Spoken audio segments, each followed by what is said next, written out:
The air is thick and still, and heavy with the scent of damp earth and loud summer humidity, a humid blanket that settles over the rural landscape of the American South. The year is 1877. The last of the federal troops have withdrawn, their weary footfalls echoing in the quiet dust of what was once a war-torn land. The sun, a relentless eye, beats down on the fields, illuminating not just the cotton plants and the tobacco leaves, but also the deep, lingering scars of a nation that had just finished tearing itself apart. The promise of freedom, so recently won, feels fragile and distant, like a half-remembered dream. In the small towns and on the lonely country roads, an unspoken tension hangs in the air, a quiet understanding that the old ways, though legally dismantled, are not so easily forgotten. A whisper of fear begins to snake through the communities, a sense that a new kind of bondage is being forged, one not of chains, but of laws and customs. Did you know this was the moment when the hard-won gains of the Civil War were allowed to slip away, paving the path for a century of struggle? Before you get comfortable, take a moment to like the video and subscribe, but only if you genuinely enjoy what I do here.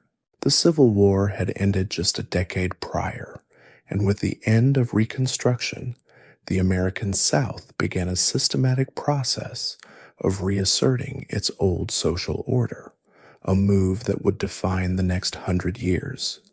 While the 13th, 14th, and 15th Amendments had abolished slavery, granted citizenship, and promised voting rights, their enforcement was effectively abandoned. This void was quickly filled by a series of state and local laws, which would come to be known collectively as the Jim Crow laws. This wasn't a sudden, unified action, but a slow, creeping process of legislation and social custom that aimed to create a new form of racial hierarchy. It was a bit like trying to put a genie back in a bottle, only the bottle was made of flimsy paper, and the genie had a very stubborn will of its own. These laws touched every facet of life. They mandated separate facilities for black and white people in schools, hospitals, public transportation, and even cemeteries.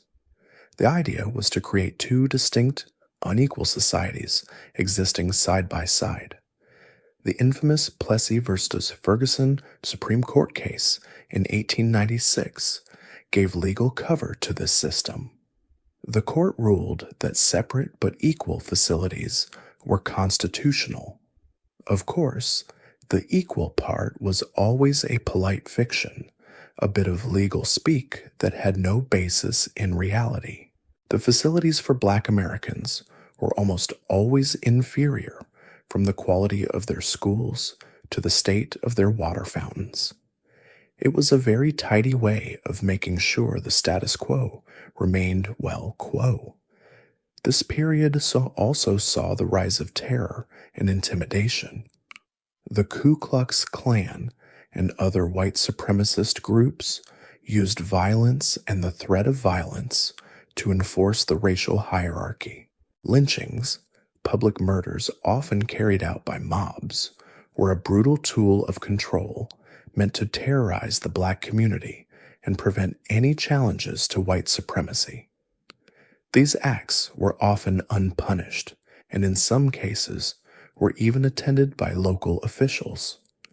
It was a gruesome, open secret that maintained a climate of fear, ensuring that the legal segregation was backed by the real-world threat of physical harm. The history of this period is filled with countless untold stories of bravery and quiet defiance, of people who simply tried to live their lives in the face of immense adversity.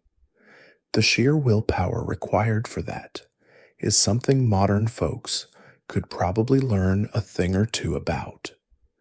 This era of legalized segregation and violence created a paradox for Black Americans. While they were citizens on paper, their daily reality was one of systemic disenfranchisement and dehumanization. They could not vote due to poll taxes and literacy tests. They were denied economic opportunities, and they lived in constant fear. The system was designed to be suffocating, to limit all avenues for advancement and self-determination. The concept of freedom for a Black person in the post-Reconstruction South was a hollow one, a word whispered in a prayer, but rarely seen in practice. The goal of this system, historians still argue, was to reestablish a form of control that was nearly as absolute as the slavery it had replaced, just without the official title of property. Despite the overwhelming odds, pockets of resistance began to form. Black communities established their own schools, churches, and businesses, creating a parallel society where they could find some measure of dignity and self-sufficiency. Figures like Booker T. Washington advocated for a strategy of self-improvement and economic empowerment, believing that Black Americans could earn respect through hard work and progress. On the other hand, W.E.B. Du Bois pushed for a more direct challenge to segregation and injustice, arguing that rights should be demanded, not earned. These differing philosophies would lay the groundwork for a century of civil rights activism, a long and arduous journey that began not with a roar, but with a quiet, determined resolve. The seeds of the future movement were being sown in this difficult era, small acts of resistance and perseverance that would one day grow into a forest. And so, the stage was set for the long, slow, and often painful climb toward equality. As the 20th century dawned, a new kind of movement was stirring, not a march with banners and signs, but a vast, slow-moving tide of human beings. This was the Great Migration, a mass exodus of African Americans from the rural South to the urban centers of the North, Midwest, and West. It wasn't a single event, but a long, drawn-out process that began around 1910 and continued for over 6 decades. Imagine a quiet, persistent stream of people leaving everything they knew behind, propelled by a mixture of hope and desperation. They were looking for something better, something different from the suffocating world of Jim Crow, sharecropping, and lynch mobs. The South was a place that offered little in the way of economic opportunity or personal safety, and the North, for all its own problems, was at least perceived as a land of greater promise. It was the American dream, just with a whole lot more baggage. The reasons for this massive shift were a blend of push and pull factors. The push was, of course, the brutal reality of the South.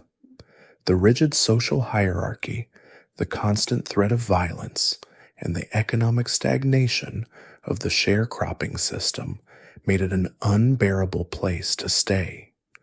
Sharecropping, in particular, was a system that often trapped Black families in a cycle of debt, a financial prison without walls.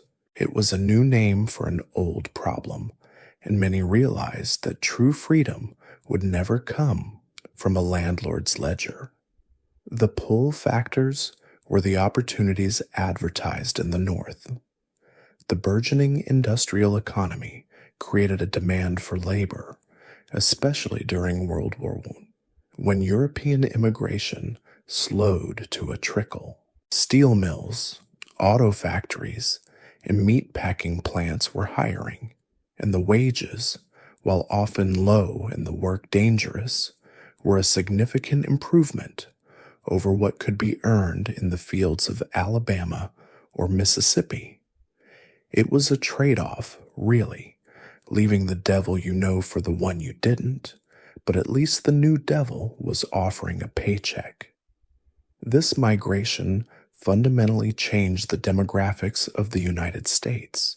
Cities like Chicago, Detroit, New York, and Los Angeles saw their black populations swell dramatically. New York's Harlem, for instance, transformed from a mostly white neighborhood into the vibrant center of African American culture and intellectual life. This new urban existence offered a different set of challenges.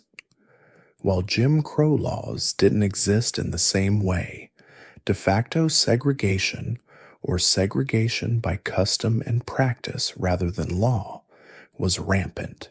Black families were often confined to specific neighborhoods, and they faced discrimination in housing, employment, and education.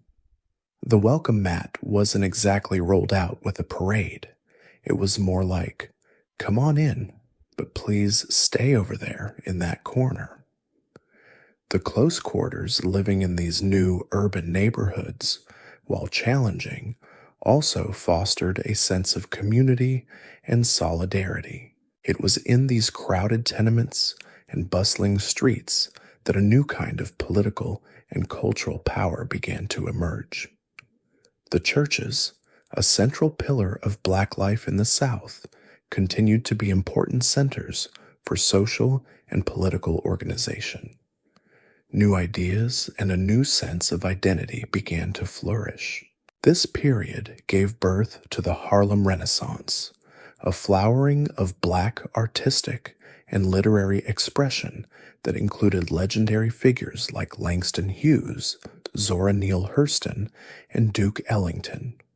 It was a time of creative explosion, a powerful assertion of a people's dignity and humanity in the face of ongoing prejudice. The Great Migration also had a profound impact on the political landscape. By moving to northern cities, African Americans gained the right to vote in a way that was nearly impossible in the South. This new voting bloc began to exert political pressure, demanding that politicians pay attention to their concerns. The shift in population also meant a shift in the civil rights struggle. While the fight continued in the South, the movement's epicenter began to move north, to the places where new leaders were emerging and new strategies were being developed. The urban environment allowed for different forms of activism, from labor organizing to more direct forms of protest. The shared experience of migration, of leaving one world behind for another, created a common narrative that bound people together, a collective memory of struggle and resilience. Historians still argue about the precise number of people who participated in this migration, but the impact on American society is undeniable. It was an involuntary act of empowerment, a demographic shift that would lay the groundwork for the more organized and direct civil rights actions of the mid-20th century, a slow, quiet hum that would eventually become a thunderous roar. With the dawn of the 20th century, the legal battle against segregation began to take shape, a slow and methodical campaign waged in courtrooms across the country. It was a strategy born of necessity. Since political power was largely denied to Black Americans in the South, and violent resistance was often met with brutal retaliation, the legal system, with all its flaws, offered a different kind of battlefield. The goal wasn't to win every battle, but to chip away at the legal foundations of Jim Crow, one case at a time. This early period was defined by a series of landmark cases that, while often ending in defeat, laid the groundwork for future victories. It was a bit like a game of chess played over decades, with each move setting up the next. One of the earliest and most significant legal challenges came in the form of Plessy versus Ferguson in 1896. While the case is more famous for establishing the separate but equal doctrine that legalized segregation, it was, in fact, the culmination of an intentional challenge. Homer Plessy, a man who was 1/8 black and could easily pass as white, purposefully sat in a whites-only train car in Louisiana to test the state's segregation laws. His arrest and subsequent appeal all the way to the Supreme Court was a deliberate act of civil disobedience. The court's decision, though a massive setback, provided a clear, albeit deeply flawed, legal target for future activists. It was a line drawn in the sand, and activists knew exactly where they had to fight. In the years that followed, the legal challenges continued, though often with little success. The Supreme Court repeatedly upheld segregation and discriminatory laws. Cases challenging literacy tests, poll taxes, and all-white primary elections were often dismissed. The judiciary, for the most part, reflected the prevailing racial attitudes of the era.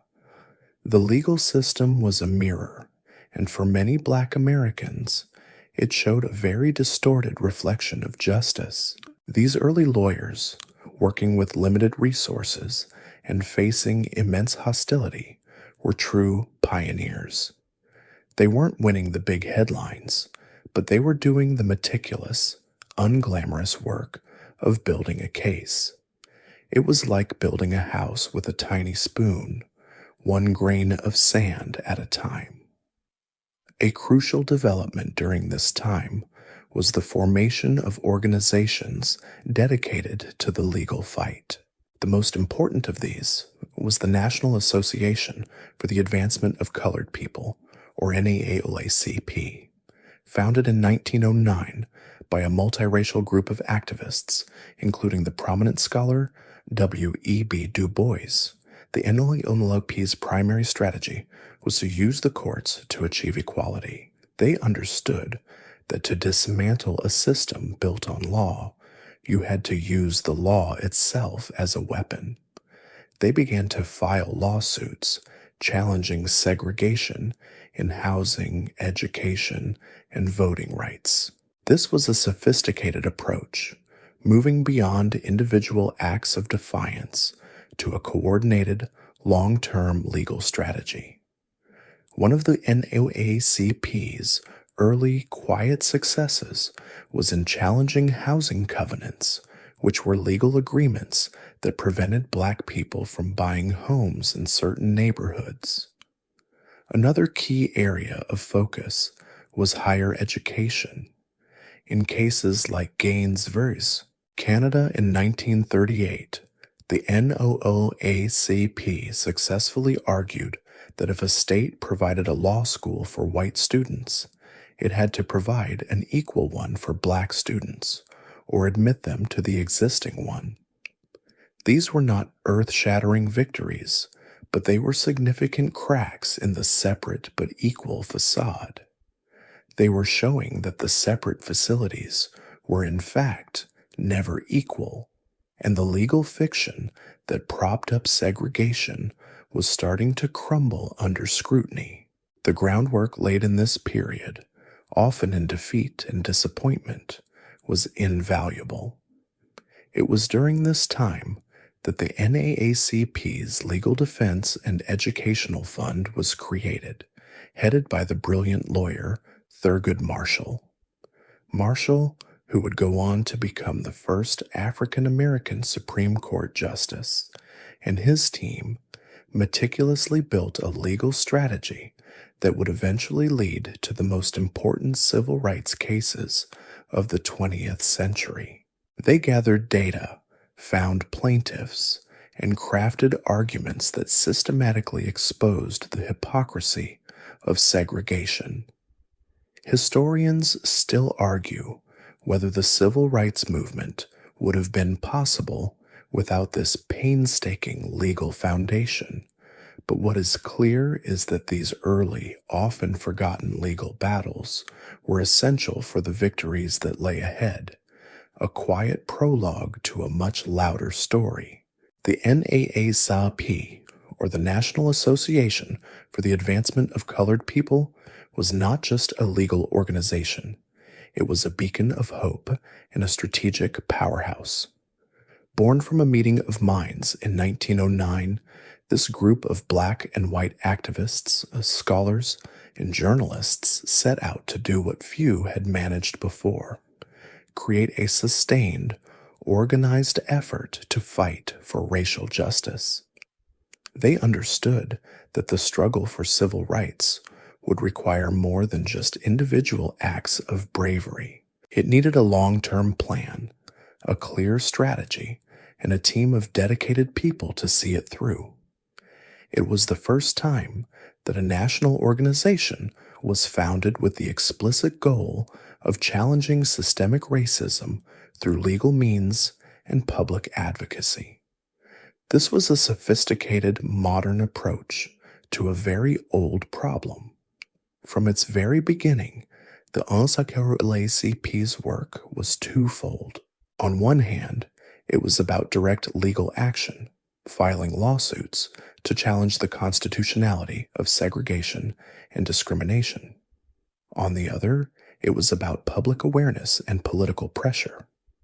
The organization used its publication, The Crisis, edited by the legendary W.E.B. Du Bois, to expose the horrors of lynching and to highlight the injustices faced by African Americans. The Crisis became a vital source of information and a rallying point for a community that was often denied a voice in mainstream media. It was a powerful tool for a people who felt invisible. The legal strategy of the NAACP was meticulously crafted. They knew they couldn't take on the entire system at once. Instead, they focused on what they called test cases, carefully chosen lawsuits designed to chip away at the separate but equal doctrine. They started with less controversial areas, like equal pay for black teachers and access to professional and graduate schools. Their thinking was that by demonstrating the clear inequality in these areas, they could build a solid legal foundation that would eventually be used to dismantle segregation in all public institutions. This was a brilliant, patient strategy, a bit like a carpenter using a series of small taps to loosen a stubborn nail before pulling it out completely. The legal team was led by some of the brightest legal minds of the era, most notably Thurgood Marshall. Marshall, a charismatic and brilliant lawyer, traveled across the South, often putting himself in great danger, to represent clients and challenge discriminatory laws. He and his team spent countless hours gathering evidence, documenting the disparities between black and white schools, and meticulously preparing their cases. They were more than just lawyers. They were detectives, sociologists, and historians, all rolled into one. They were building not just legal arguments, but a complete picture of a broken system. One of their early significant, though not widely known, victories came in the area of higher education. In a series of cases, they successfully argued that since states were not providing equal graduate programs for black students, they had no choice but to admit them to the white institutions. These victories were small, but they were the first signs that the separate but equal doctrine was a legal house of cards. They were proving in a court of law what everyone already knew, that separate was never and could never be truly equal. The NAACP's work was also crucial in the anti-lynching campaign. They tirelessly documented and publicized the brutal practice of mob violence, often sending investigators to the scene of a lynching to gather evidence. While they were never able to get a federal anti-lynching law passed, their efforts were instrumental in raising national awareness and putting pressure on local authorities to take action. This dual approach of legal action and public advocacy was incredibly effective. It showed that the NAACP was not just fighting for legal rights on paper, but for the very dignity and safety of Black Americans. They were a vital force in the civil rights struggle, a steady hand guiding the movement through decades of slow progress and persistent opposition, proving that change was not only possible, but it could be achieved through sustained and strategic effort. Historians still argue about whether the movement's success was more reliant on the legal battles or the grassroots efforts, but it is clear that NAACP's foundational work in the courts was absolutely essential. As the world plunged into the chaos and conflict of World War II, a curious and powerful shift began to take place on the home front. For many African Americans, the war was a paradox. They were being asked to fight and die for a country that denied them basic rights and dignity at home. President Franklin D. Roosevelt himself had to be pressured into issuing Executive Order 8802 in 1941, which banned discriminatory employment practices by federal agencies and all unions and companies engaged in war-related work. It was a step, but a small one, a bit like putting a tiny Band-Aid on a gaping wound. Still, it was a beginning. The war effort, ironically, became a catalyst for change. More than 1 million African Americans served in the armed forces during the war, fighting in segregated units. They fought in Europe and the Pacific, in air squadrons and on the ground, proving their courage and their patriotism time and time again. The Tuskegee Airmen, for example, were a group of African American pilots whose exceptional skill and bravery were a source of great pride. Yet these same men, after risking their lives for freedom abroad, returned home to a country where they could not eat at the same lunch counters as their white counterparts, or even vote in many parts of the South. The hypocrisy was stark and undeniable. How could America claim to be fighting fascism and Nazism overseas while tolerating a system of racial oppression at home? This contradiction was not lost on the Black community. A double victory, or Double V campaign, began to gain traction, a movement to secure victory against fascism abroad and victory against racism at home. This idea was a powerful rallying cry, mobilizing people to not only support the war effort, but also to demand that the country live up to its own democratic ideals. It was a clever strategy, using the nation's own rhetoric against it, a subtle but effective form of protest. The war had also led to a massive increase in jobs in industrial centers, accelerating the Great Migration. As more Black families moved to cities in the North and West, they gained a stronger economic footing and, importantly, a political voice. The war also had a profound psychological impact.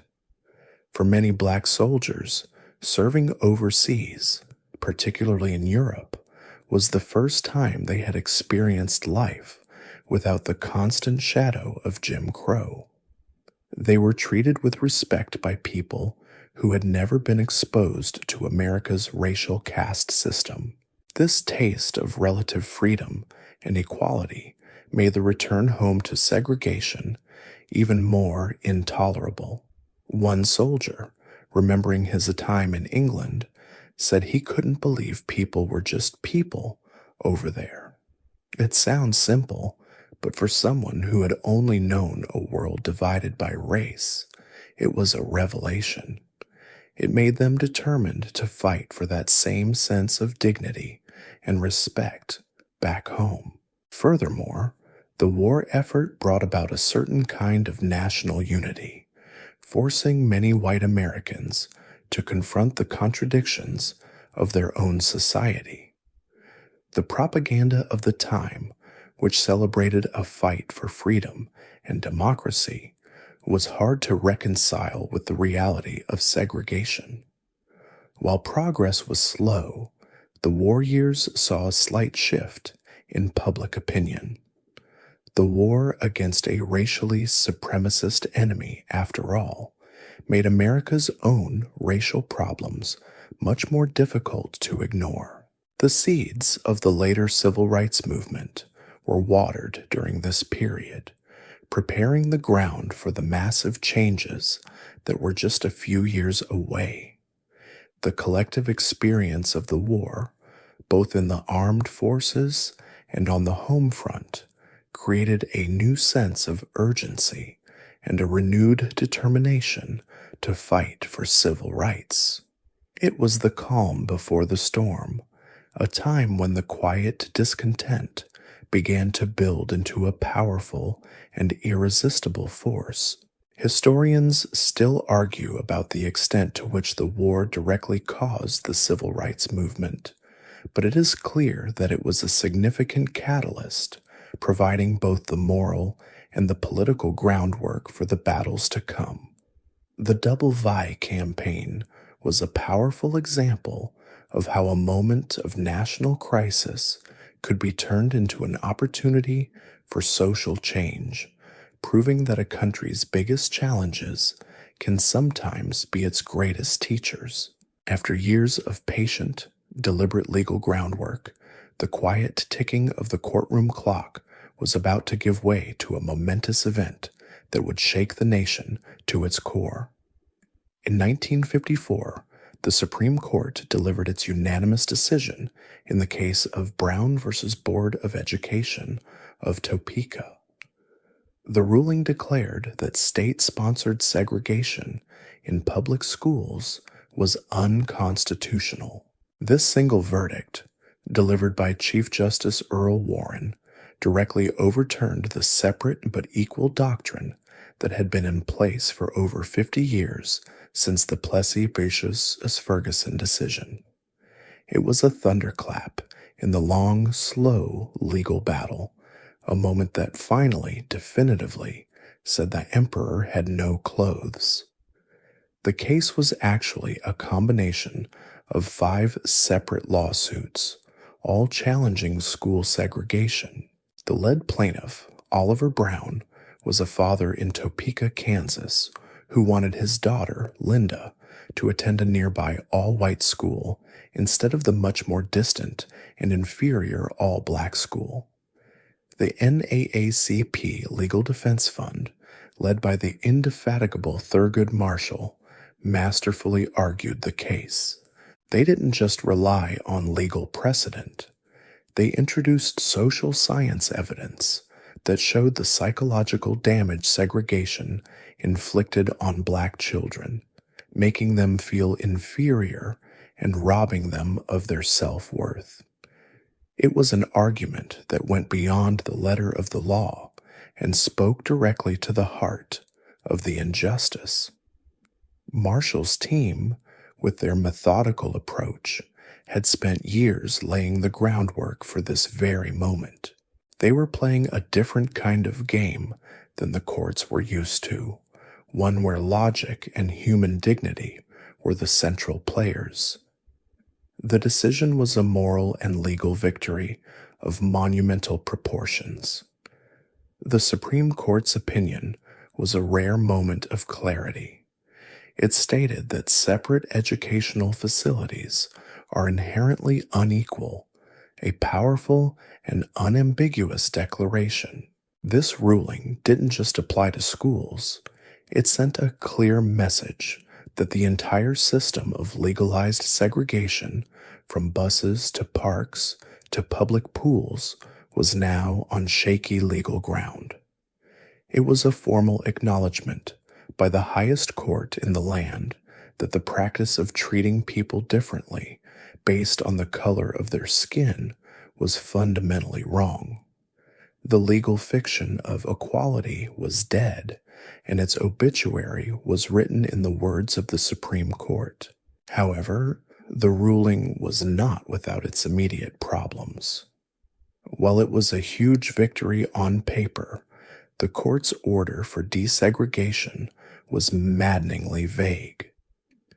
It called for schools to integrate with all deliberate speed, a phrase that would become a source of great frustration and a loophole for resistance. Many southern states and local school districts interpreted deliberate to mean very, very slowly, if at all. This created a new kind of battle, one not in the courtroom, but on the ground, in the schoolyards, and in front of the schoolhouse doors. White resistance was fierce and often violent. The quiet satisfaction of the legal victory was quickly replaced by the loud, ugly reality of implementation. The Brown versus Board of Education decision ignited a firestorm of protest and resistance across the South.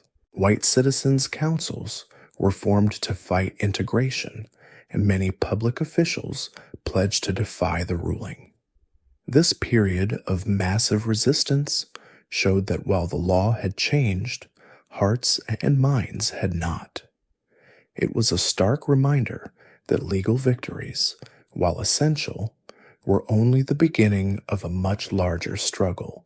The decision was a powerful sign that the country was beginning to move toward a more just future, but it also made it clear that the journey would be long, painful, and full of obstacles.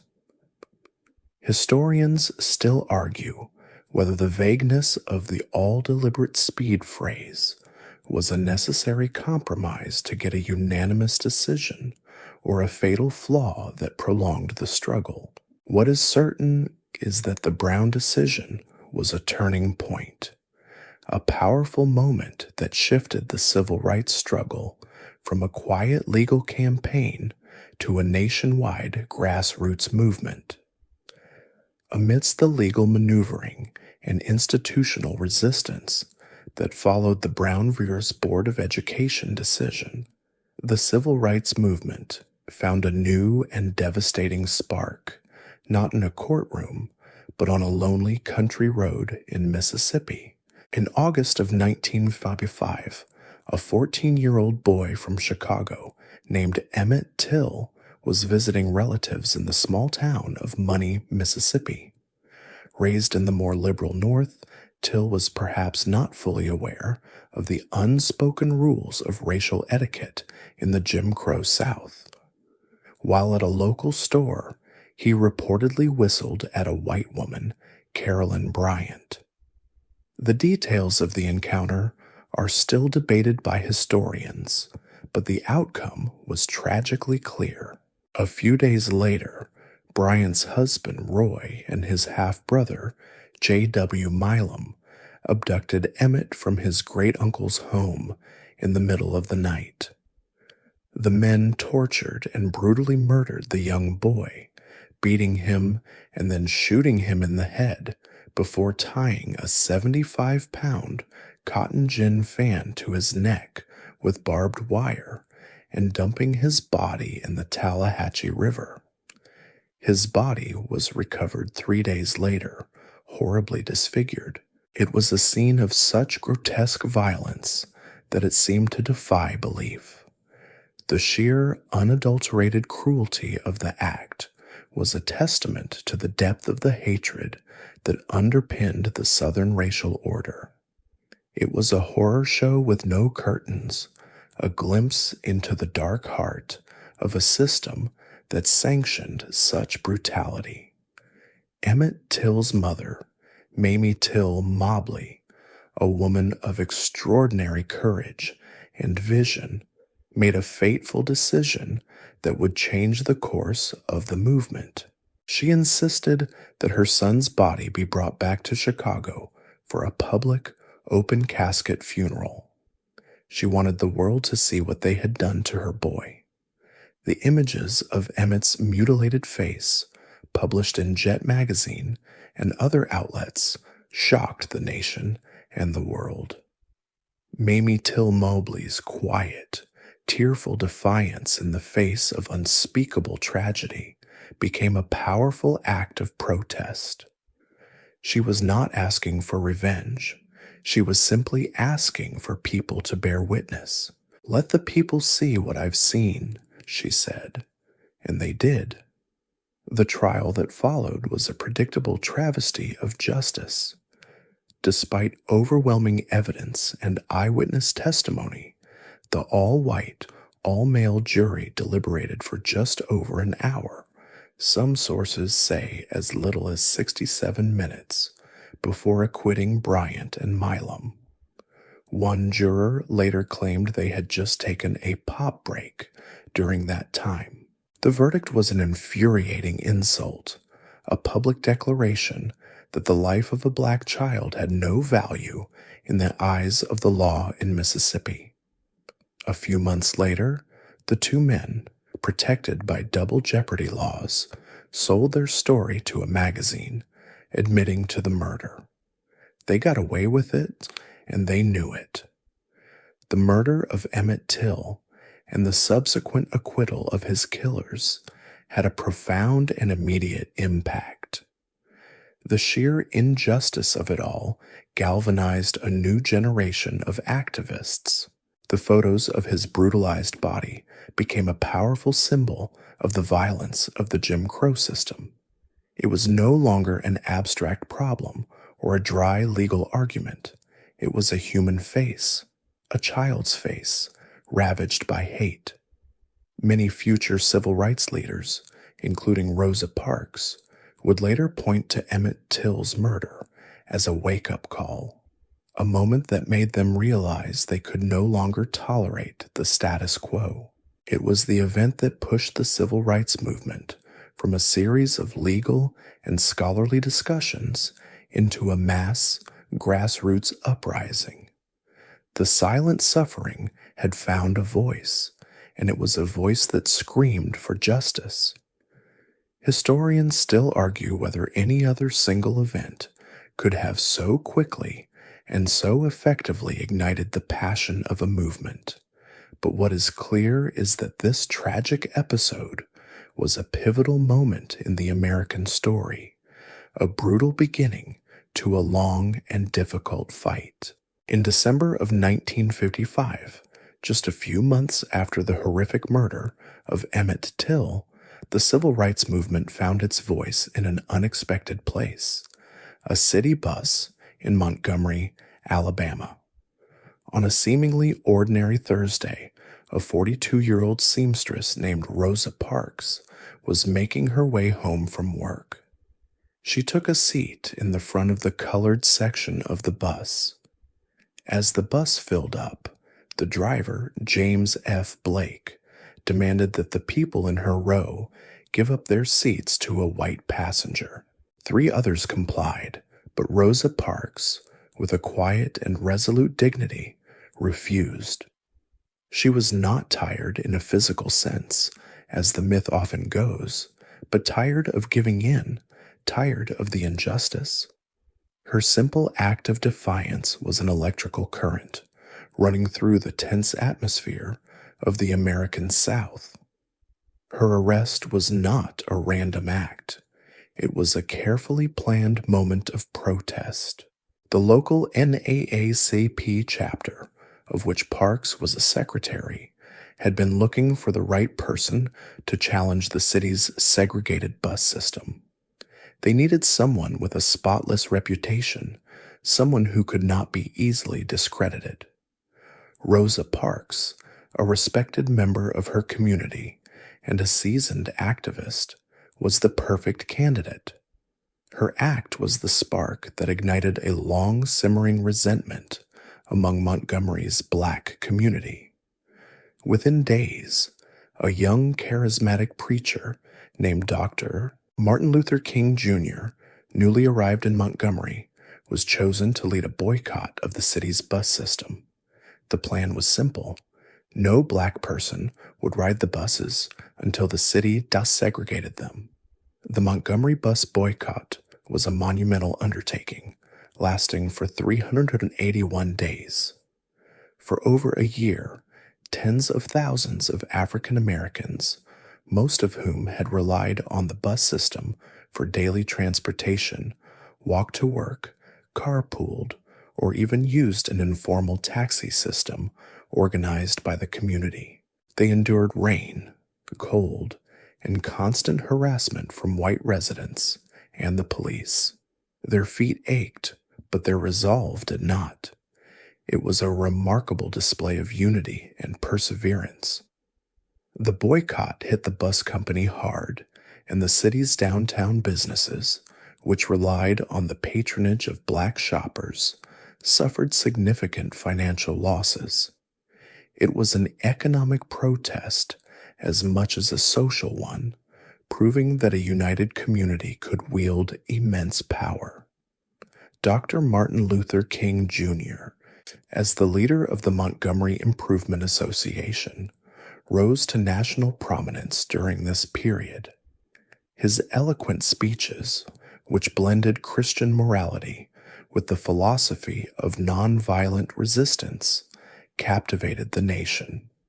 He preached a message of love and forgiveness in the face of hatred and violence, a revolutionary idea that offered a moral high ground in a very dirty fight.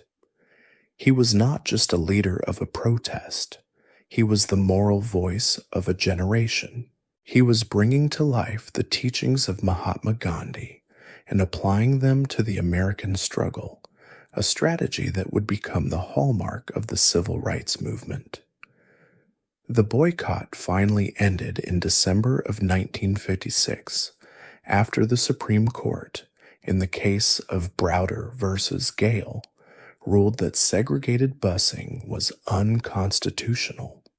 The legal victory was a direct result of the community's year-long protest. When the buses were finally desegregated, the images of Dr. King and other black leaders riding in the front of the bus were a powerful symbol of a battle won. The Montgomery Bus Boycott was more than just a fight over bus seats. It was a declaration that the days of passive acceptance were over. It showed that nonviolent direct action could be an incredibly effective tool for social change. It launched Dr. King as the leader of the movement and provided a blueprint for future protests. It was a triumph of ordinary people doing extraordinary things, a quiet, stubborn refusal that ended up changing the world. With the success of the Montgomery Bus Boycott, a new and powerful idea took hold within the civil rights movement, the philosophy of nonviolent direct action. To harness this new energy and to coordinate the efforts of various local groups, a new organization was formed in 1957.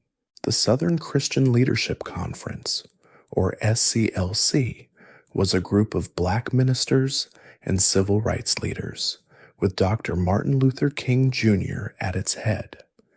The SCLC was born from the conviction that the black church, with its deep roots in the community and its moral authority, could be a powerful engine for social change. It wasn't just a political organization, it was a moral one, grounded in the principles of love, justice, and redemption. The SCLC's strategy was built on the teachings of Mahatma Gandhi, but with a uniquely American twist, blending the spiritual fervor of the Black church with a disciplined approach to protest. They believed in the power of nonviolent resistance to expose the brutality of segregation and to prick the conscience of the nation. The idea was to confront injustice peacefully, without retaliation, forcing the world to see who the real aggressors were. It was a genius strategy, turning a protester's vulnerability into a source of moral strength. If you were met with a fire hose, you stood your ground. If you were met with a police dog, you did not fight back. You showed the world the difference between a man of peace and a man of violence. It was a very difficult and very courageous thing to do. The SCLC's focus was on large-scale protests and demonstrations, things that would attract national media attention and put pressure on the federal government to intervene. They were less focused on the meticulous legal battles of the NAACP, though they often worked in tandem with them. The NAACP was the lawyer building the case in the courtroom, and the SCLC was the protester making the case on the streets. They understood that you needed both to truly move the needle. One could win a case, but the other could change hearts and minds, and sometimes you need both. Dr. King, with his powerful and eloquent speaking style, was the perfect face for this new organization. He was able to articulate the moral stakes of the civil rights struggle in a way that resonated with people of all races. His speeches were not just about politics. They were sermons on the American soul. He spoke of a beloved community where everyone could live together in harmony, an idea that sounded a bit fantastical in the racially charged 1950s, but which was, in fact, a powerful and guiding vision. He was making a moral argument for civil rights, not just a legal or political one.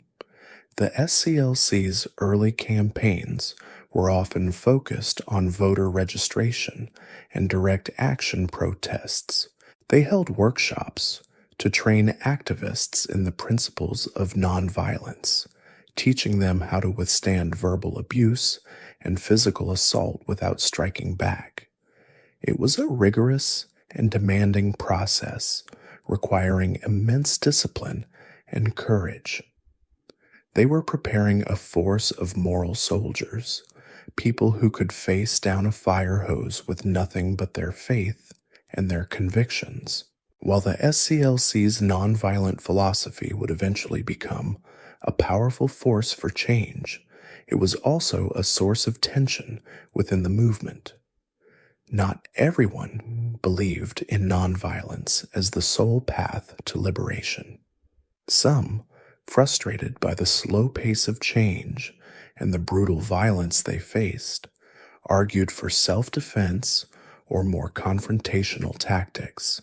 Historians still debate whether the SCLC's strict adherence to nonviolence was its greatest strength or its greatest weakness, but it is clear that it was a defining characteristic of the early civil rights movement.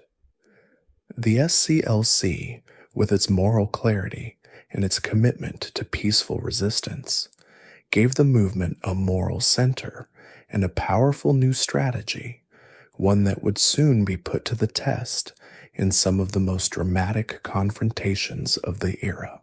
The quiet, hopeful work of the SCLC was a prelude to a much louder, more public struggle that was about to unfold. While the SCLC was laying the groundwork for nonviolent action, the principles of desegregation were being put to the test in a quiet, tense standoff in Little Rock, Arkansas. This wasn't a protest on the street, but a battle for the soul of a high school. In September of 1957, 9 African American students, who would become known as the Little Rock Nine, attempted to enroll in Central High School.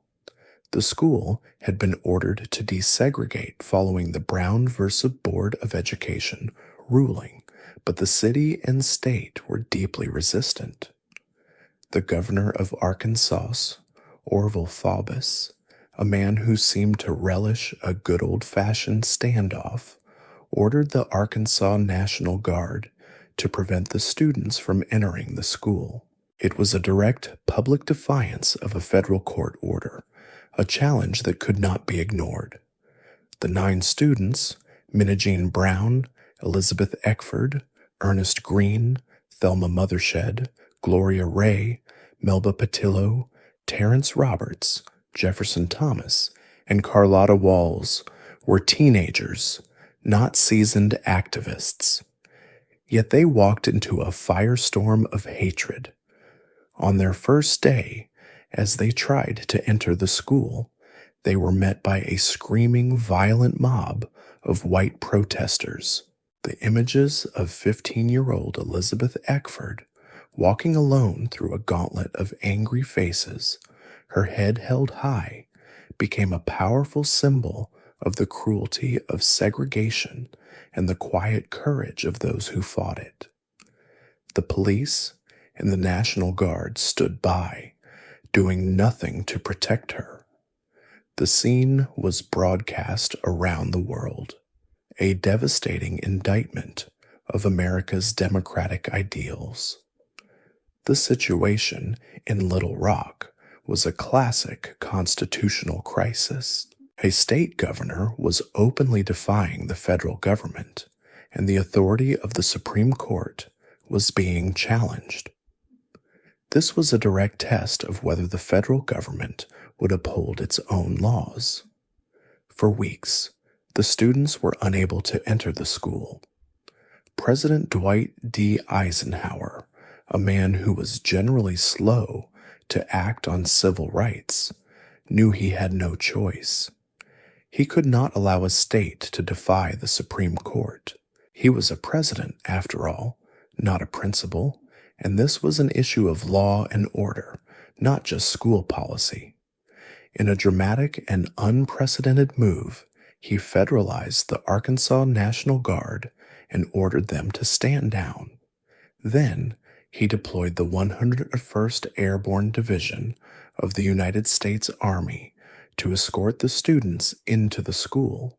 The sight of armed paratroopers protecting teenagers as they went to class was a powerful and sobering image, a stark reminder of how deeply entrenched racial hatred was in America.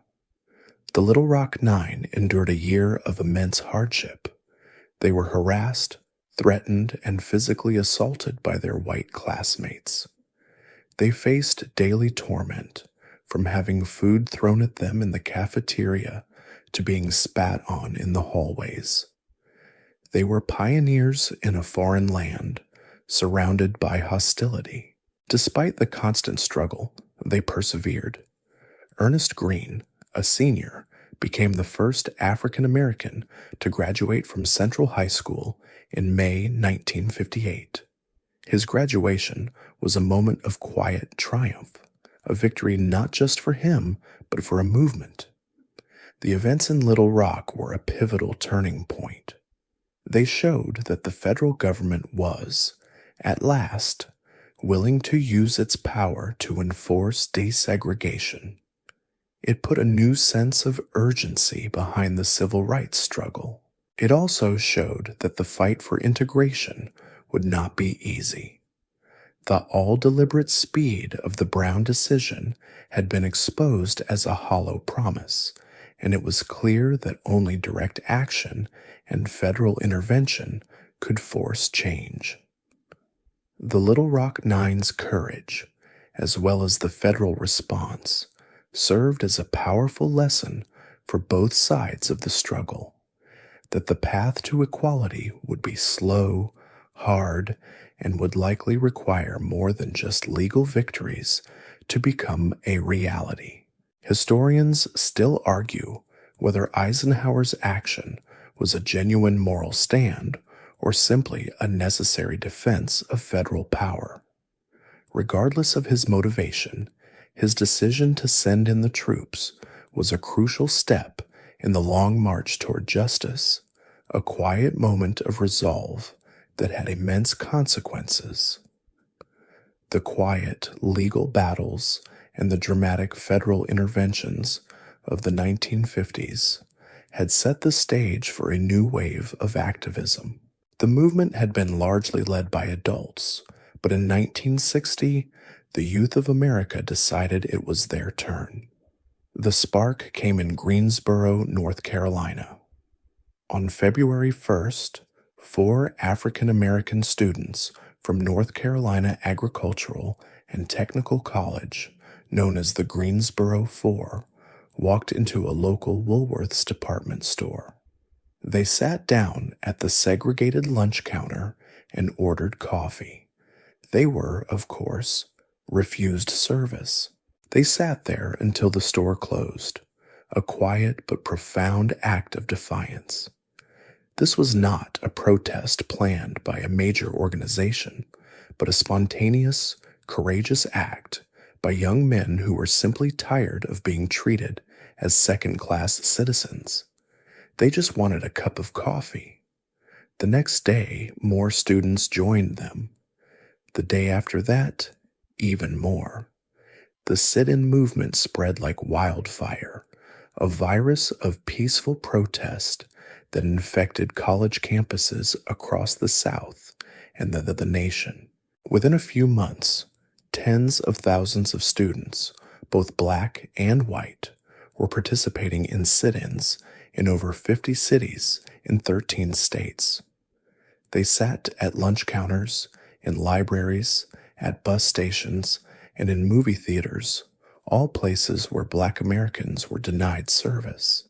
They were often met with taunts, verbal abuse, and physical assault. White mobs would pour ketchup and coffee on them, spit on them, and punch them. Yet, the students held firm, adhering to the principle of nonviolence. They were prepared for this. They had been trained in the tactics of nonviolent resistance, knowing that their moral strength was their greatest weapon. This movement was a masterclass in peaceful confrontation. The students' disciplined, nonviolent response to the often brutal violence they faced was a powerful public relations tool. The images of well-dressed, dignified young people being beaten and harassed by angry mobs were broadcast on national news, shocking the conscience of a nation that was more than a little uncomfortable with its own reality. It was hard to look at those images and not see the clear difference between right and wrong. The students weren't fighting back, which made the violence against them seem even more grotesque and unjustified. The sit-in movement had a profound impact on the civil rights struggle. It showed that the youth were a powerful new force for change. In April of 1960, the leaders of the student sit-ins formed their own organization, the Student Nonviolent Coordinating Committee, or SNCC. SNCC was different from the older, more established organizations like the NAACP and the SCLC. It was more decentralized, more focused on grassroots organizing, and more willing to put young people in the front lines of the struggle. While Dr. King and the SCLC were the movement's moral leaders, SNCC was its boots on the ground, doing the difficult, dangerous work of organizing in rural, deeply segregated communities. The sit-ins also had a significant economic impact. The boycotts of businesses that refused to desegregate hit the local economy hard. The loss of business, combined with the negative publicity, eventually forced many establishments to change their policies.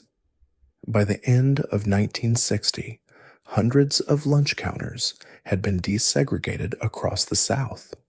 It was a victory, but a limited one.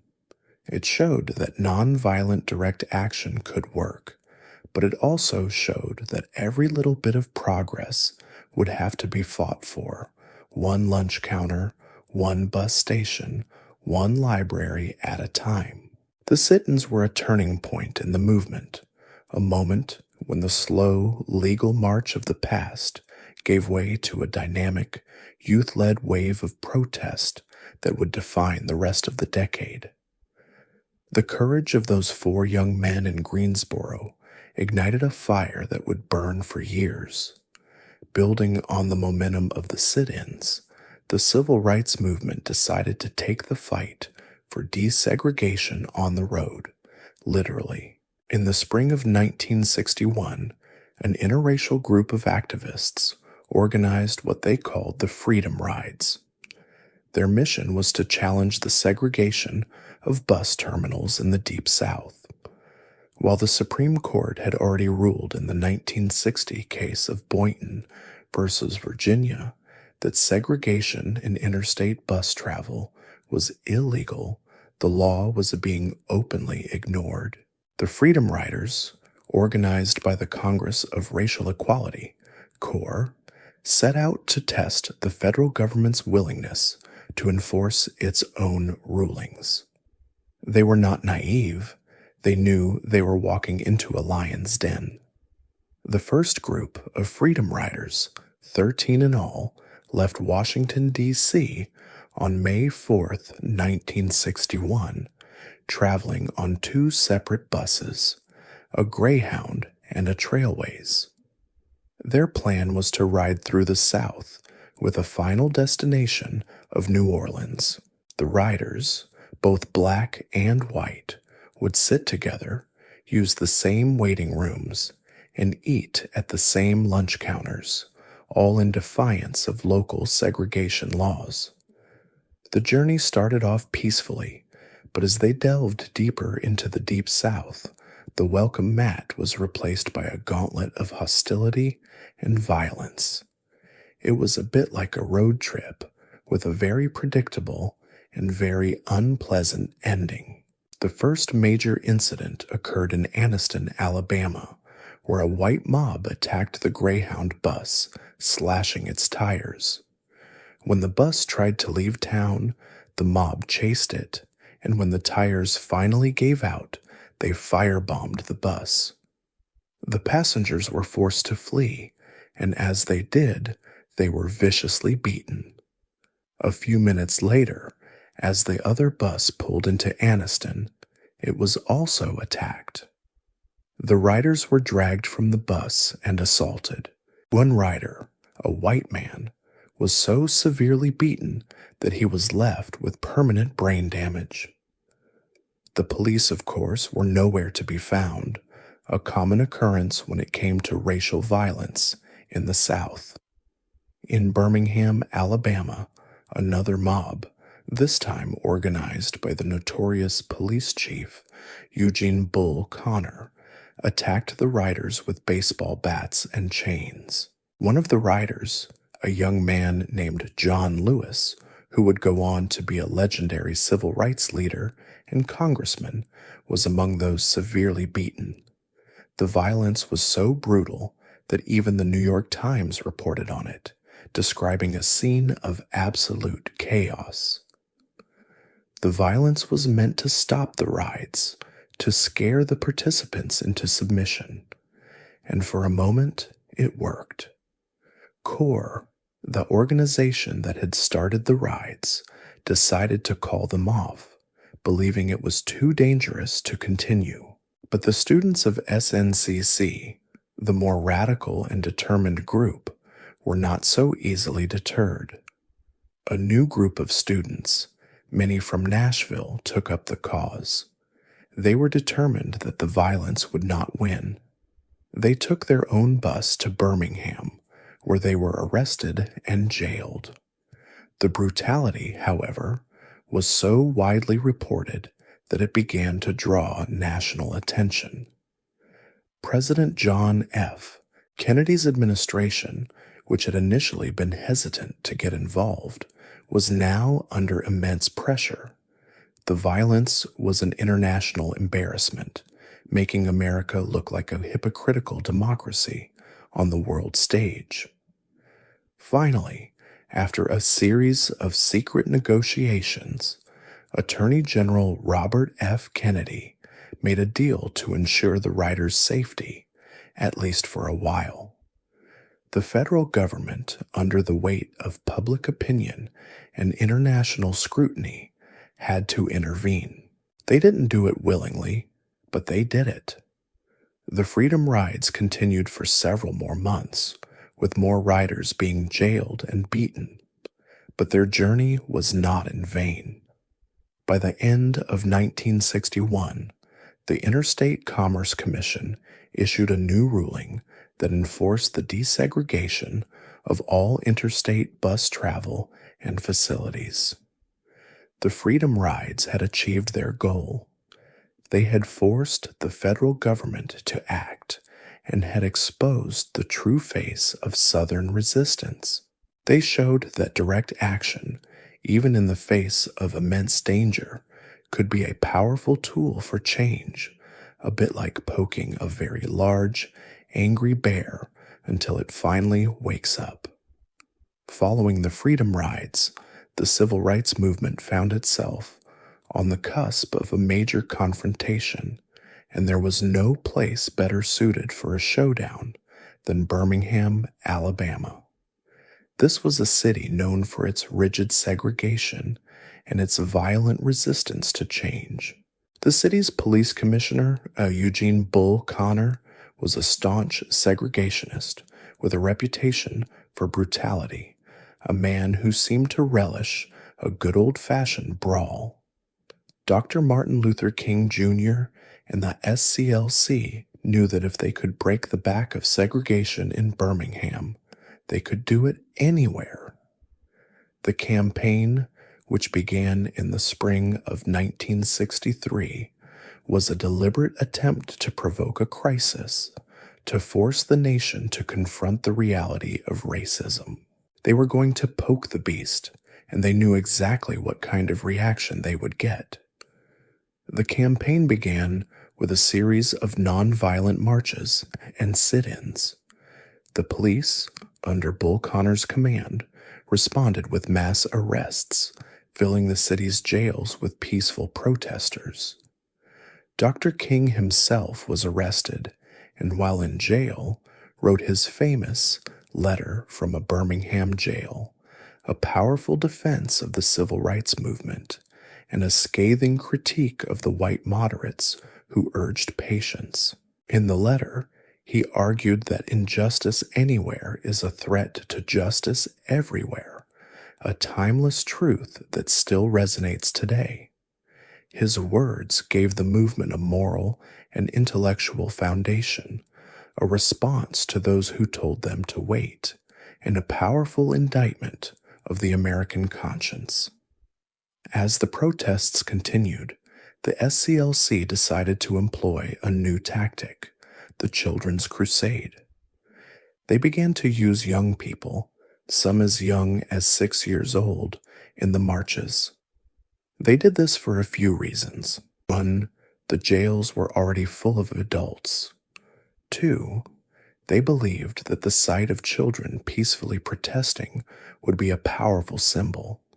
And 3, they knew Bull Connor's reputation.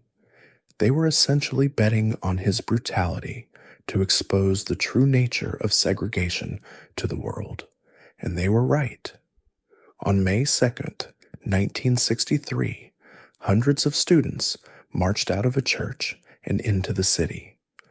Bull Connor ordered his men to use force to stop them. The next day, the scene was even more dramatic. As the students marched, Bull Connor ordered the fire department to use high-pressure fire hoses on them. The jets of water were so powerful they could strip the bark from trees. They knocked the children off their feet and slammed them against walls. He also brought in police dogs, which were turned loose on the young protesters. The dogs attacked the children, biting them and tearing their clothes. The images and footage of this brutality, a scene of police dogs attacking children and fire hoses being turned on peaceful protesters, were broadcast around the world. It was a horrifying spectacle, a moment of pure, unadulterated cruelty. The visual evidence of Birmingham was a turning point. It had a profound effect on national and international opinion. The images shocked the conscience of the nation and put immense pressure on President John F. Kennedy's administration to act. Kennedy, who had been relatively cautious on civil rights, was forced to confront the issue head-on. The brutality in Birmingham made it clear that a new civil rights bill was not only necessary, but morally imperative. The campaign, though violent and painful for those involved, was an undeniable success. It exposed the moral bankruptcy of segregation and created a powerful sense of urgency for civil rights legislation. It was a victory won not with fists, but with a quiet, resolute endurance in the face of immense cruelty. The story of Birmingham is a powerful reminder that sometimes the most effective form of protest is to simply stand there and let the world see what is being done to you. The courage of those children and the brutality they faced helped to turn the tide of the American civil rights struggle. Historians still argue whether using children was an ethically sound tactic, but it is clear that it was a game-changing move in the struggle for equality. After the harrowing events in Birmingham, the civil rights movement had the full attention of the nation, and its leaders decided to use this moment to make a powerful, unified statement. The idea was to bring the struggle from the streets of the South to the steps of the nation's capital. The result was the March on Washington for Jobs and Freedom, which took place on August 28, 1963. It was a massive demonstration, a culmination of decades of quiet struggle and public protest. The goal was to pressure Congress to pass the comprehensive civil rights bill that President John F. Kennedy had recently proposed. The organizers, including the legendary A. Philip Randolph and his chief deputy Bayard Rustin, were meticulously planning for a peaceful, dignified event.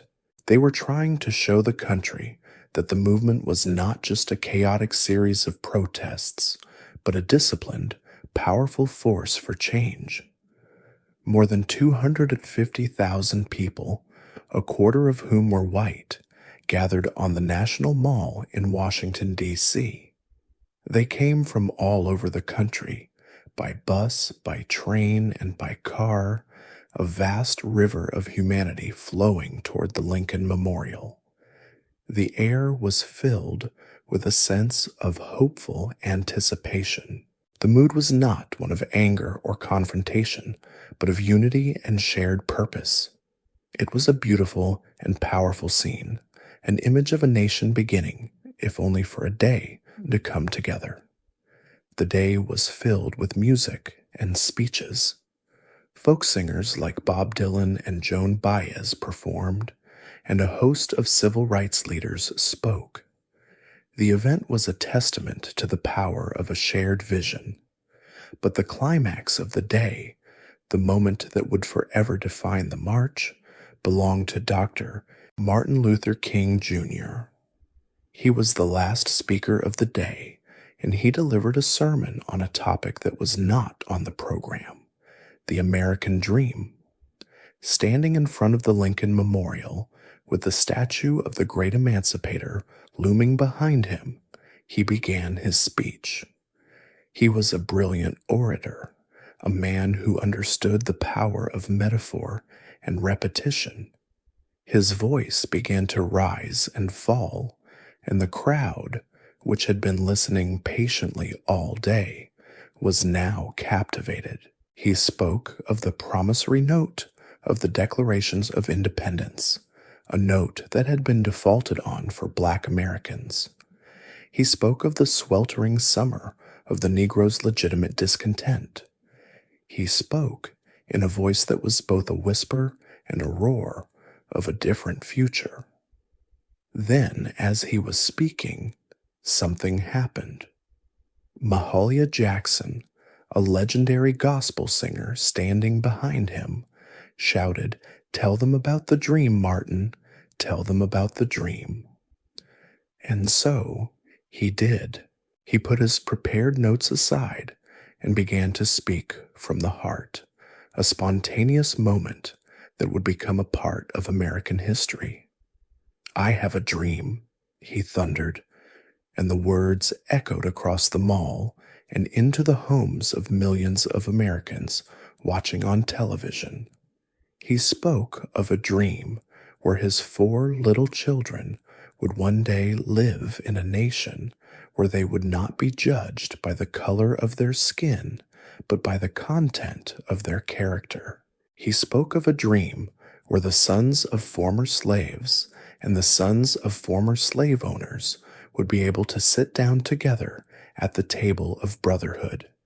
He spoke of a dream that one day all of God's children, Black men and white men, Jews and Gentiles, Protestants and Catholics, will be able to join hands and sing in the words of the old Negro spiritual, "Free at last, free at last. Thank God Almighty, we are free at last." The speech was a masterpiece of oratory, a fusion of American ideals and religious hope. It elevated the civil rights movement from a political struggle to a moral crusade. The March on Washington, and Dr. King's speech in particular, was a pivotal moment. It was a turning point, not just for the movement, but for the entire nation.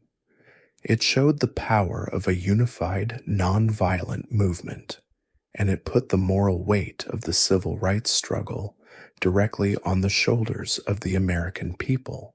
Historians still argue about the impact of the march, but it is clear that the image of 250,000 people demanding freedom and justice, and the powerful words of a preacher who had a dream, forever changed the conversation about race in America. The moral and political pressure created by the March on Washington proved to be irresistible. After months of debate, protest, and tireless lobbying, Congress finally passed the Civil Rights Act of 1964. On July 2, 1964, President Lyndon B. Johnson, a Southerner from Texas who had once been a reluctant supporter of civil rights, signed the bill into law. It was a momentous occasion, a powerful legislative victory that fundamentally changed the legal landscape of the United States. This law was not just a symbolic gesture, it was a comprehensive piece of legislation that outlawed discrimination in a host of areas. It was the culmination of a century of struggle and the most important civil rights legislation since Reconstruction. The Act's provisions were far-reaching. It prohibited discrimination based on race, color, religion, sex, or national origin. This was a very big deal, and it applied to all sorts of places. For one, it banned discrimination in public accommodations, such as hotels, restaurants, theaters, and parks. This meant that the colored-only signs that had been a fixture of American life for generations were now illegal. It was a direct blow to the heart of Jim Crow.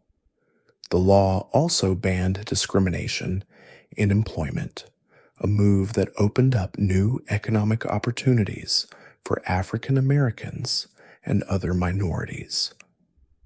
It established the Equal Employment Opportunity Commission, EEOC, to investigate complaints of job discrimination, a new federal agency with a very important job. In addition, the act gave the federal government new powers to enforce desegregation in schools and to protect voting rights.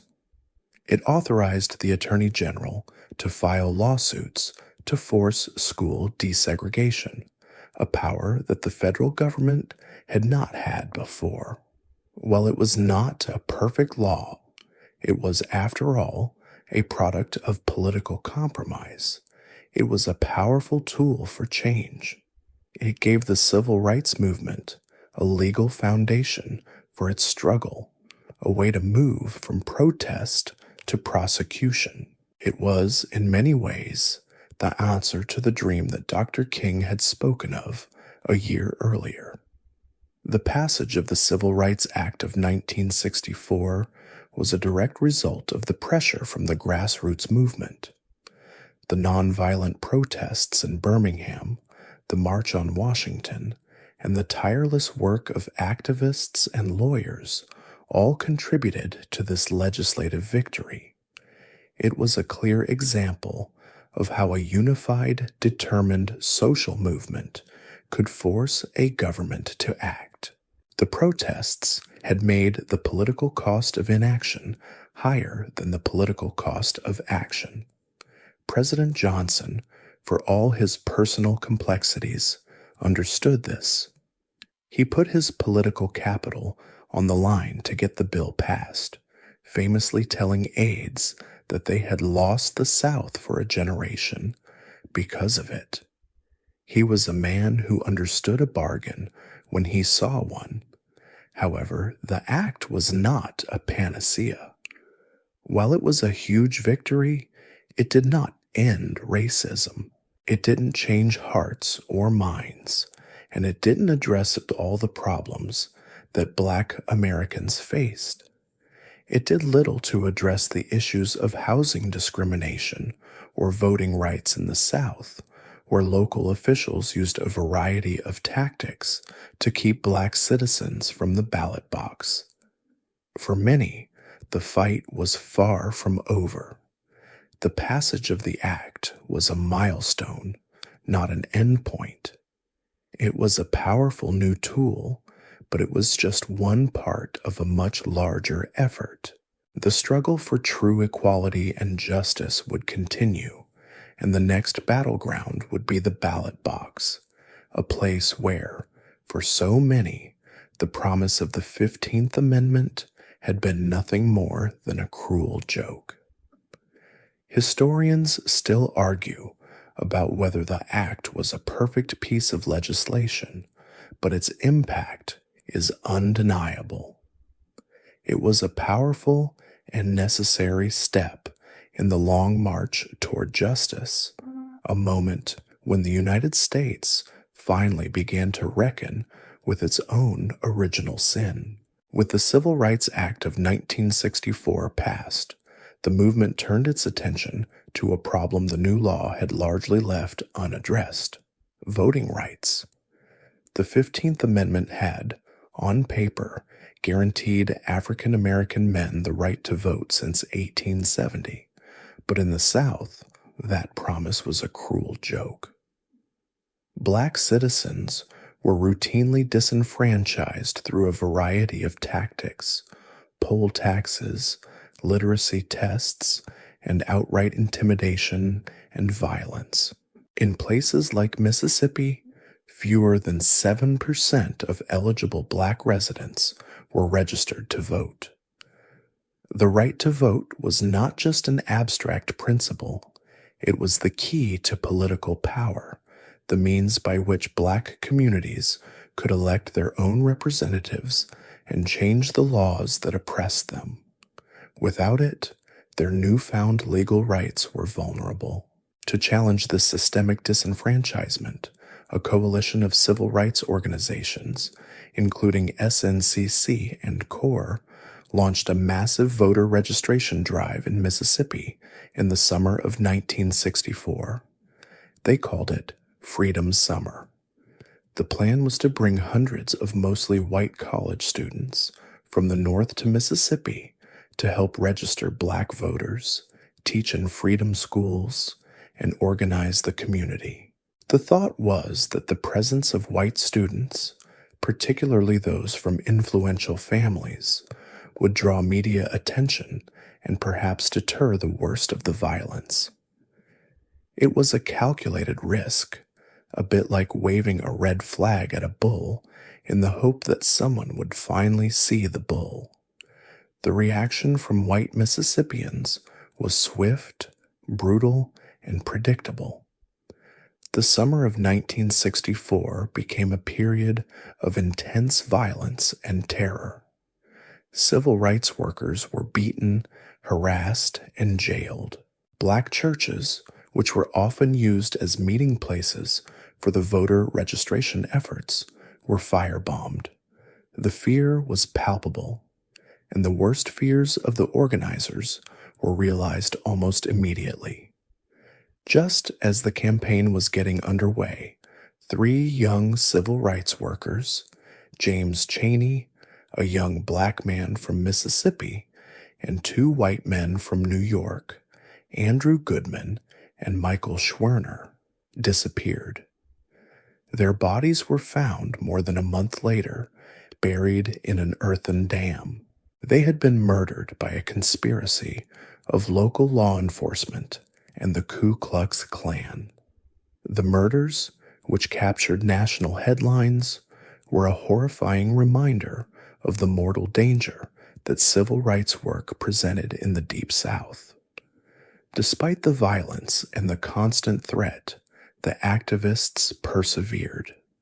They held their freedom schools, teaching black children about their history and their rights, empowering a new generation with knowledge and a sense of self-worth. They registered thousands of voters, though many were still denied the right to cast their ballot. The efforts of Freedom Summer were not without their internal tensions, however. The presence of so many white volunteers created friction within the movement. Some black activists felt that the white students received more media attention and that the focus on their safety overshadowed the dangers that local black residents had faced for years.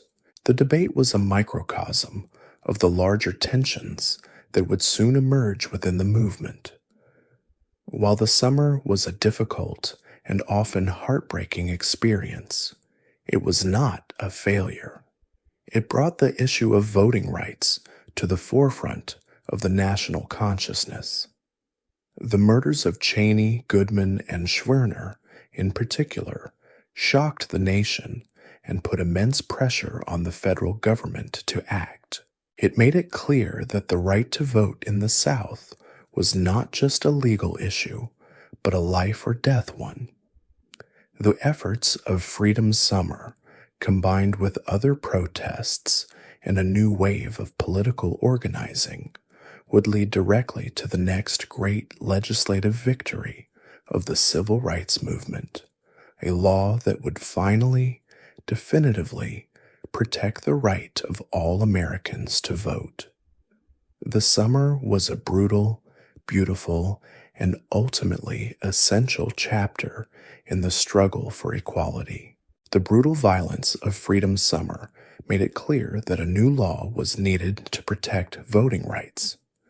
The civil rights movement, under the leadership of Dr. King and the SCLC, decided to bring the issue to a head in a place that had become a symbol of voting suppression, Selma, Alabama. In early 1965, the SCLC began a voter registration drive in Selma, where only about 2% of eligible black residents were registered to vote. The local sheriff, Jim Clark, was a segregationist in the same brutal mold as Birmingham's Bull Connor, and he met the peaceful protesters with violence and mass arrests.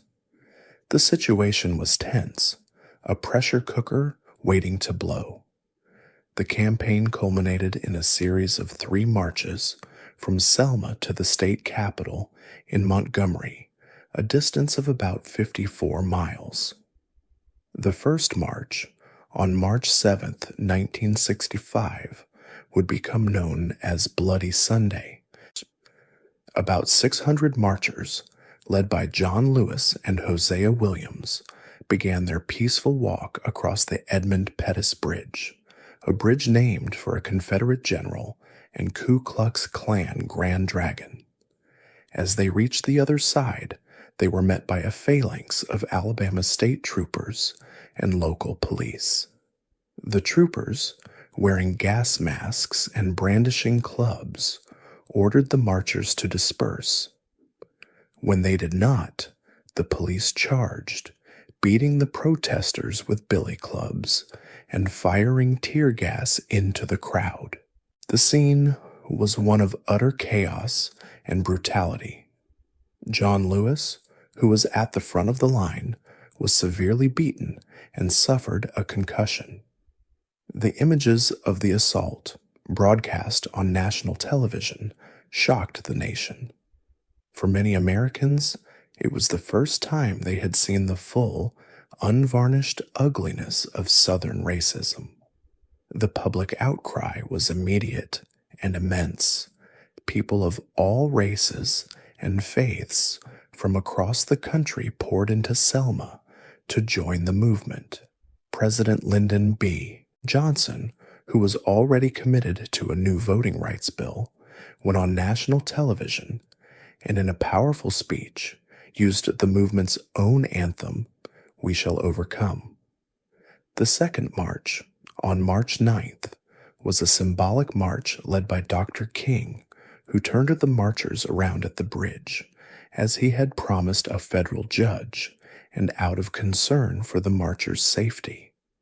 His decision, while strategically sound, caused some tension within the movement. The third and final march, however, was a triumph. After a federal court order and the protection of the federalized National Guard, thousands of marchers set out from Selma to Montgomery. For 5 days, they walked, a long, beautiful line of people marching for freedom. When they reached Montgomery, they were met by tens of thousands of supporters. It was a moment of immense power and solidarity. The marches, particularly the brutality of Bloody Sunday, gave President Johnson the political leverage he needed to push a new voting rights bill through Congress. The events in Selma were a moral and political turning point. They showed the world that Black Americans were not just asking for the right to vote. They were willing to endure unspeakable violence to get it.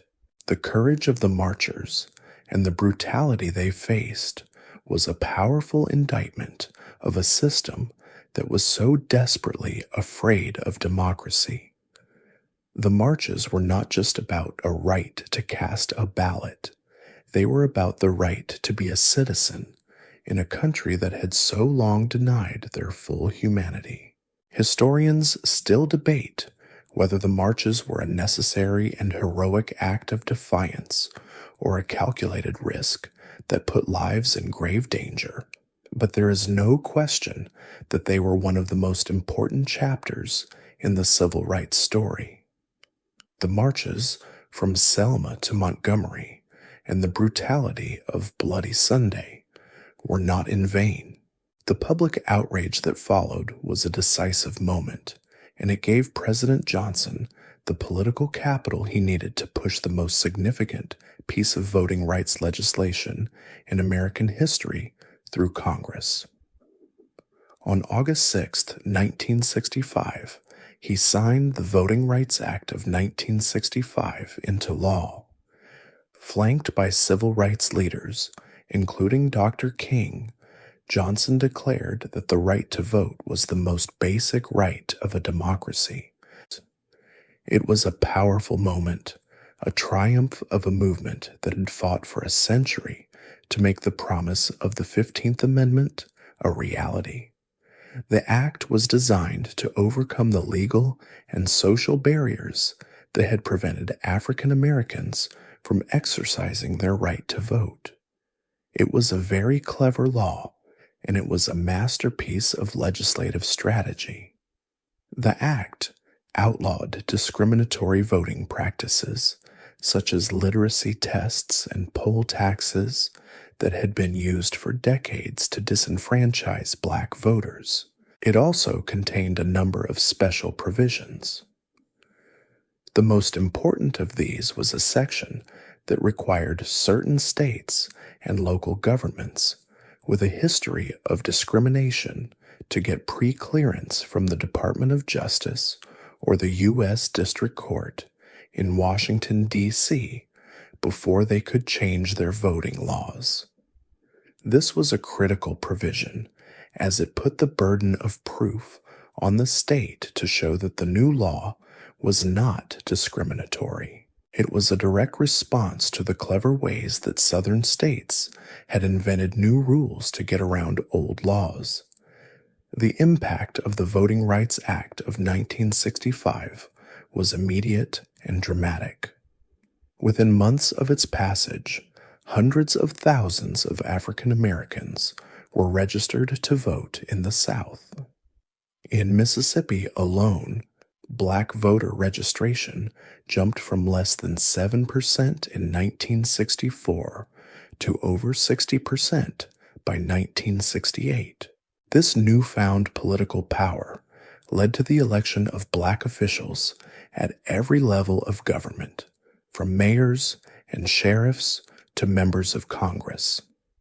For the first time, black Americans had a say in the laws that governed their lives.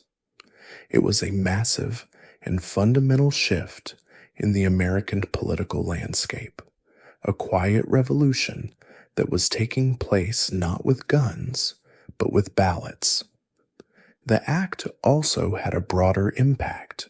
It gave new power to the federal government to protect the rights of all citizens, a role that the government had been hesitant to play for over a century.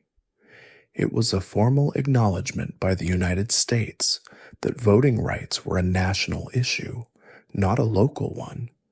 The act was, in many ways, the crown jewel of the civil rights movement's legislative victories, a testament to the power of nonviolent protest and political pressure.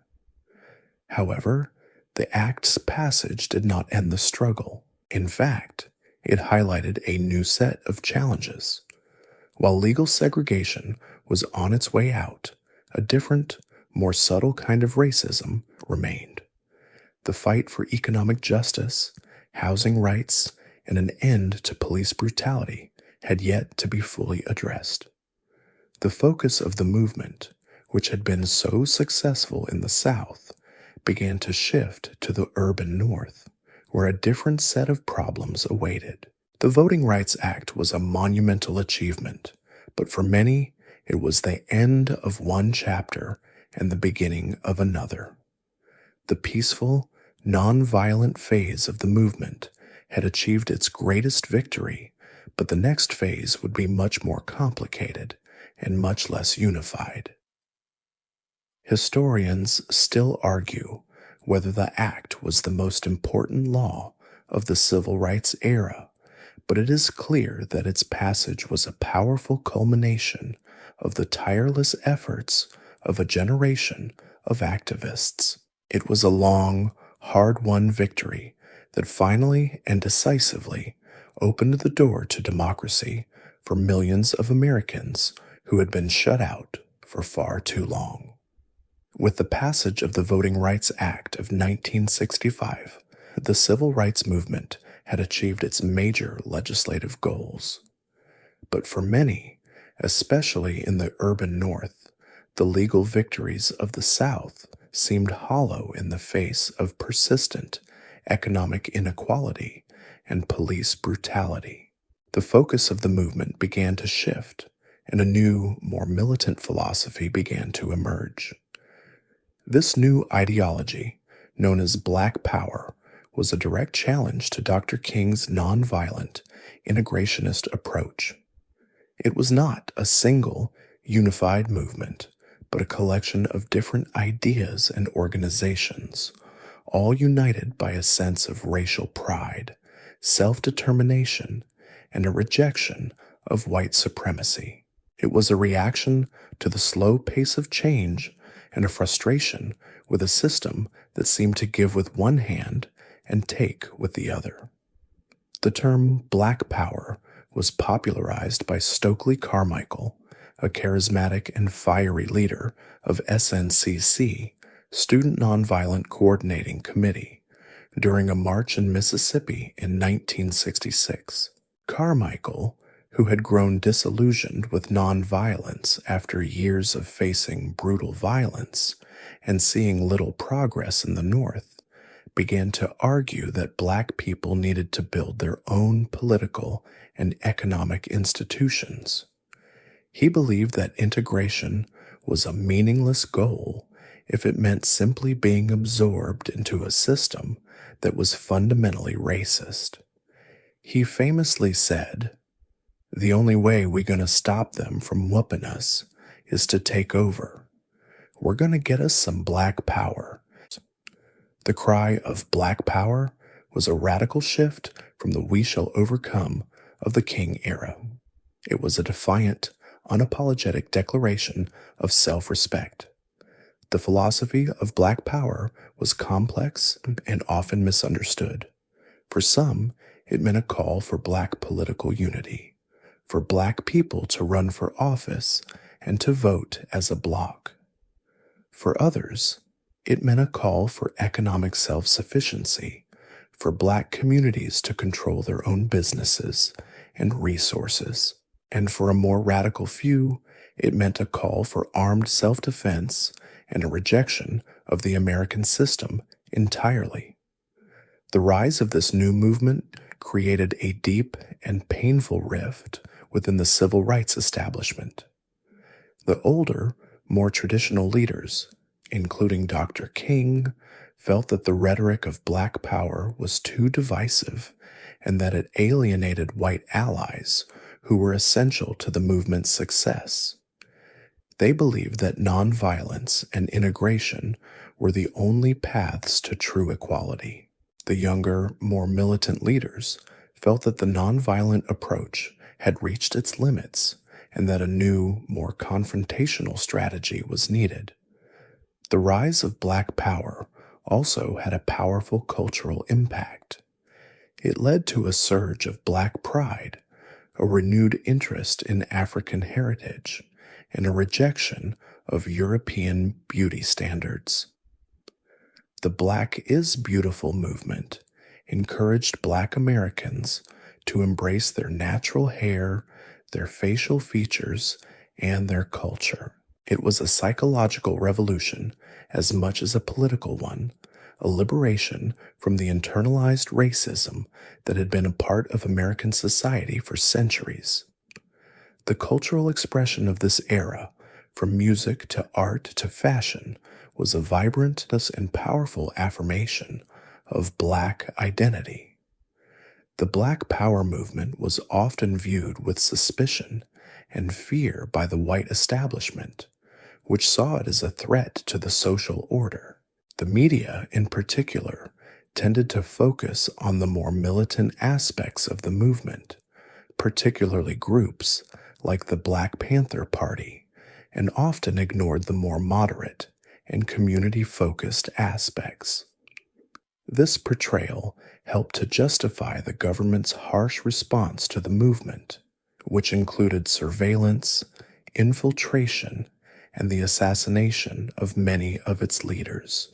Historians still argue whether Black Power was a necessary and powerful evolution of the civil rights struggle or a self-destructive turn that alienated allies and ultimately set the movement back.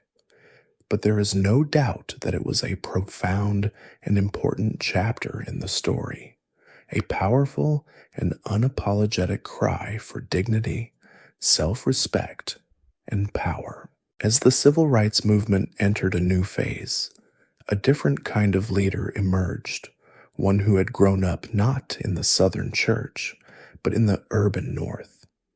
Malcolm X was a man who, for many, personified the frustration and anger of the Black Power movement.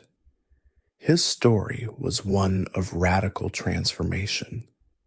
Born Malcolm Little in Omaha, Nebraska, he had a difficult and troubled youth, which included a stint in prison. While incarcerated, he was introduced to the Nation of Islam, a Black nationalist and religious movement that preached self-sufficiency and Black pride, but also a strict separation of the races. For Malcolm, the Nation of Islam provided a powerful new identity and a sense of purpose. He adopted the name Sex, which he said symbolized the African family name he could never know, replacing the Little given to him by a slave-owning ancestor. Malcolm X was a brilliant and fiery orator, a man who could command a room with his powerful voice and his uncompromising message. He was often portrayed as the antithesis of Dr. Martin Luther King Jr., a man who preached racial separatism and was willing to use any means necessary to achieve justice. He famously called for Black people to defend themselves against white violence and famously said, "You can't have a peaceful revolution. You can't have a turn-the-other-cheek revolution." His message resonated deeply with many Black Americans, especially those in the urban ghettos who felt that Dr. King's nonviolent philosophy was not working for them. They had seen the peaceful protests in the South, and they had seen the ongoing poverty and police brutality in their own communities. Malcolm X was a very complex figure, and his views were always evolving. He was a vocal critic of the mainstream civil rights movement, often referring to the March on Washington as the farce on Washington. He believed that the movement was too focused on integrating with a system that was fundamentally corrupt. He argued that Black people should not be fighting for a seat at the table of their oppressor, but should be building their own table. He believed in a form of Black nationalism that was not based on hatred of white people, but on a love and respect for Black people. It was a philosophy that was at once empowering and deeply controversial. In 1964, a profound shift began to take place in Malcolm X's thinking. He left the Nation of Islam and made a pilgrimage to Mecca, a journey that changed him forever. He saw people of all races worshiping together as equals, and it shook his racial separatism to its core. He returned to the United States with a new perspective, one that was more open to the possibility of interracial cooperation. He began to speak of a different kind of revolution, one that was global in scope and based on human rights, not just civil rights. He founded his own organization, the Organization of Afro-American Unity, and began to work with other civil rights leaders. He was no longer just a critic of the movement. He was beginning to become a part of it. But his journey was tragically cut short. On February 21st, 1965, while giving a speech in New York City, Malcolm X was assassinated by members of the Nation of Islam. His death, just a few weeks after the Selma to Montgomery marches, was a devastating blow to the movement. While his life was brief, his impact was immense. He had provided a powerful alternative to the mainstream civil rights movement, a voice that spoke to the anger and frustration of a generation. He was a symbol of Black pride and self-determination, and his legacy would continue to inspire a new wave of activists for years to come.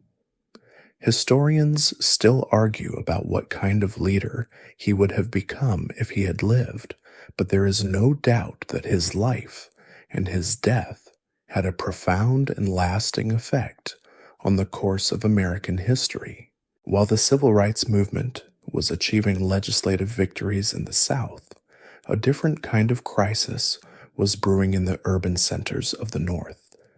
The legal de jure segregation of the South, or segregation by law, was being replaced by de facto segregation, or segregation by custom and practice. Black communities in cities like Los Angeles, Detroit, and Newark were trapped in cycles of poverty, living in dilapidated housing, facing high unemployment, and enduring constant police harassment.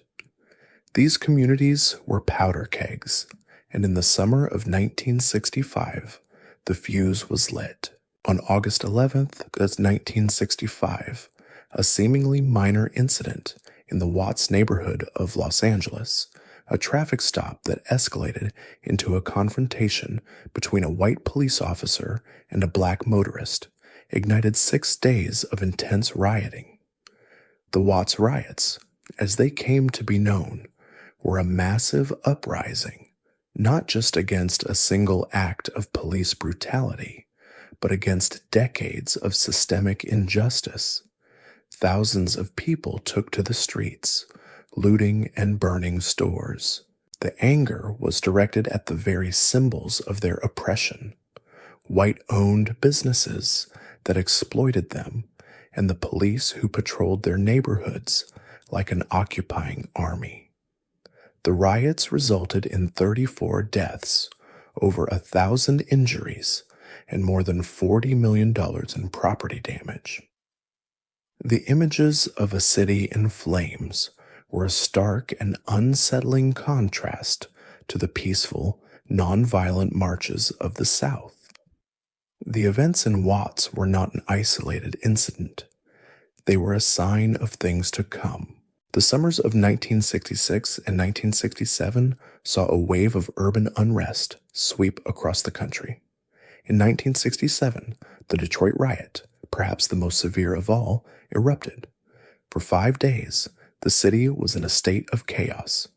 Snipers fired at police, and the National Guard and federal troops were deployed to quell the unrest. The riot resulted in 43 deaths, over 1,000 injuries, and more than 2,000 buildings were destroyed.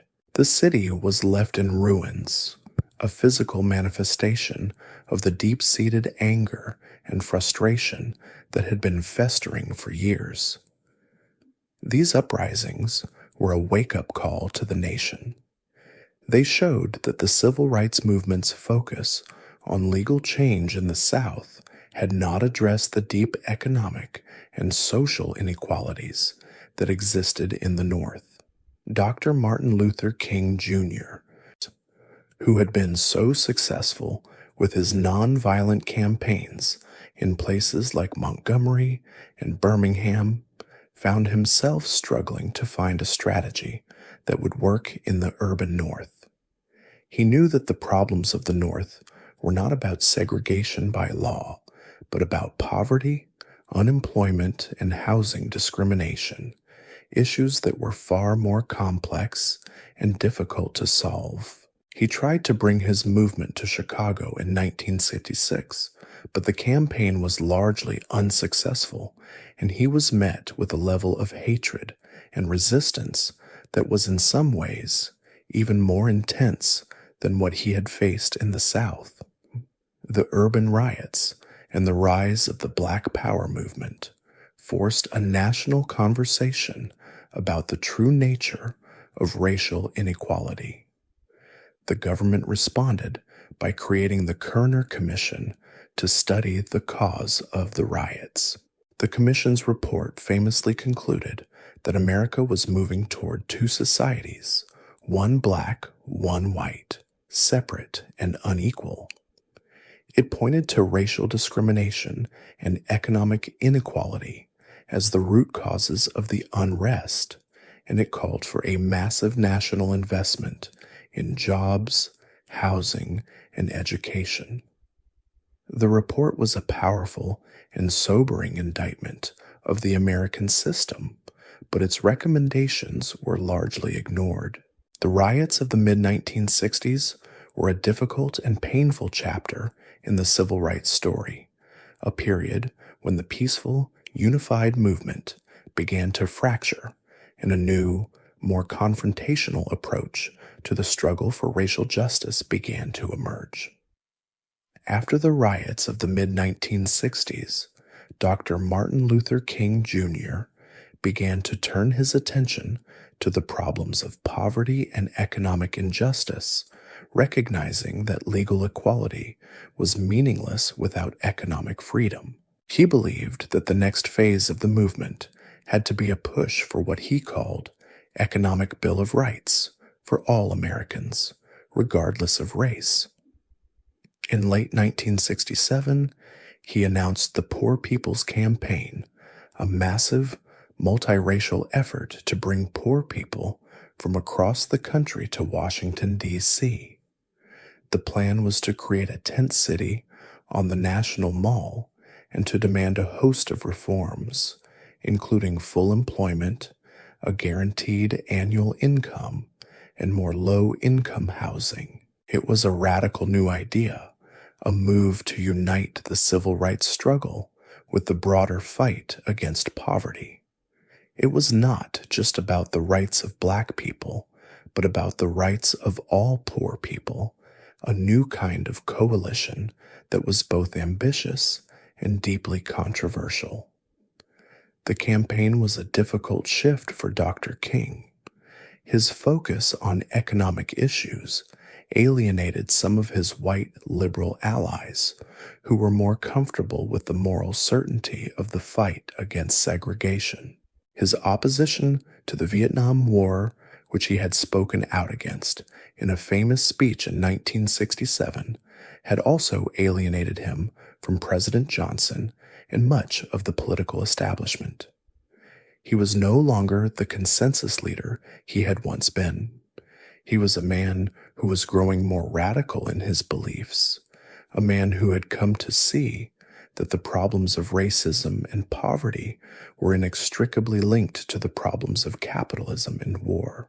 He was a bit like a captain trying to steer his ship into a new, uncharted, and very stormy sea. The Poor People's Campaign was an incredibly ambitious undertaking, and it was plagued with problems from the start. The logistics of organizing thousands of people from different parts of the country were a nightmare. The different groups, from poor white Southerners to Native Americans and Latinos, had different agendas and different leaders. The coalition was fragile, and it was hard to keep it together. And Dr. King, the man who was supposed to hold it all together, was exhausted. He had been fighting for a decade, and the strain was showing. In March of 1968, Dr. King went to Memphis, Tennessee, to support a strike by the city's sanitation workers who were protesting for better wages and safer working conditions. The workers, who were almost all Black, were enduring conditions that were a shocking throwback to an earlier era. They were essentially living in poverty, and they were dying on the job. Dr. King believed that the Memphis strike was a perfect example of the kind of economic injustice that the Poor People's Campaign was fighting against. It was a local protest that had national implications. He delivered a powerful speech in Memphis, a speech that, in retrospect, sounds a bit like a final farewell. In the speech, he spoke of a threat on his life and said he had been to the mountaintop and had seen the promised land. He said he might not get there with his people, but that they would get there. It was a haunting and prophetic moment, a man of peace contemplating his own mortality. The Poor People's Campaign was the last great project of Dr. King's life. He had moved beyond the simple fight against segregation and was now taking on the more complex and difficult issues of economic inequality. He was trying to build a new coalition, a new movement that would not just change the laws, but would change the very structure of American society. He would not live to see it through. On April 4th, 1968, the hopes of a nation were shattered. Dr. Martin Luther King Jr., who had come to Memphis, Tennessee, to support the striking sanitation workers, was standing on the balcony of the Lorraine Motel. He was a man who had faced death threats for years, a man who had stared down violence with a quiet, unshakable faith. As he stood there, a single shot from a sniper's rifle rang out. It was a shot that would change the course of American history. Dr. King fell, mortally wounded. He was just 39 years old. The assassination of the nation's most prominent advocate for nonviolent change was a devastating blow to the civil rights movement and to the country as a whole. It was a moment of profound grief, anger, and betrayal. A moment when the dream he had so eloquently spoken of seemed to die with him. The news of his death spread like wildfire, and it was met with an immediate and explosive response. The grief and frustration that had been building in Black communities for years erupted in a wave of riots. In more than 100 cities across the country, from Washington, D.C. to Chicago to Baltimore, people took to the streets, burning and looting. The fire and smoke that filled the streets were a physical manifestation of the pent-up rage of a people who had been told to be patient, told to be nonviolent, and had watched their leader, a man of peace, be struck down by a bullet. The violence was a direct result of the feeling that nonviolence had failed, that the system was unreformable, and that the only way to get justice was to take it. It was a very tragic and very predictable ending to a man who had preached peace in a world of violence. Dr. King's assassination was a turning point for the civil rights movement. It was a moment of profound loss and a moment of deep uncertainty. With the death of its most visible and unifying leader, the movement began to splinter. The older, more moderate leaders were unsure of how to proceed. The younger, more radical leaders saw his death as a confirmation of their belief that nonviolence was not a viable path to liberation. The rise of the Black Power movement, which had been simmering for years, now seemed to be the most logical way forward for many. The movement, which had been so unified in its fight against segregation, now faced the more complex challenges of economic inequality, housing discrimination, and police brutality, and it would do so without its moral compass. In the immediate aftermath of his death, Congress passed the Fair Housing Act of 1968, which prohibited discrimination concerning the sale, rental, and financing of housing based on race, religion, national origin, and sex. It was a final and posthumous legislative victory for Dr. King's efforts to address economic inequality. But for many, the law felt like a hollow gesture, a bit of political theater in the wake of a national tragedy. The law was not as strictly enforced as it could have been, and housing discrimination would continue to be a major problem for decades to come. Dr. King's legacy, however, was far from over. His message of nonviolence and his vision of a beloved community would continue to inspire people around the world. His life and his tragic death became a powerful symbol of the struggle for justice. He had shown the world that a movement could change a nation, and that a single person with a single dream could change the course of history. But his assassination also served as a stark reminder that the struggle was far from over, and that the promise of equality was still a dream deferred for millions of Americans. It was a heartbreaking moment, a moment when the light went out and a nation was left to find its way in the dark. In the tumultuous period following Dr. King's assassination, the Black Power movement continued to gain traction, and no organization came to embody its principles more fully than the Black Panther Party for self-defense. Founded in Oakland, California in 1966 by Huey Newton and Bobby Seale, the Panthers were a radical departure from the nonviolent, integrationist philosophy of the mainstream civil rights movement. They were, in many ways, a product of their time, a response to the pervasive poverty, police brutality, and systemic injustice that Black Americans faced in the urban North. The Panthers' mission was not to integrate into white society, but to create their own power structure and to protect their communities from what they saw as an oppressive and racist police force. It was a very different kind of fight. The Panthers had a two-pronged approach. On one hand, they were an armed, uniformed group that openly patrolled the streets of Oakland, watching the police. Their famous 10-point program called for, among other things, an end to police brutality, decent housing, and a host of other economic and social reforms.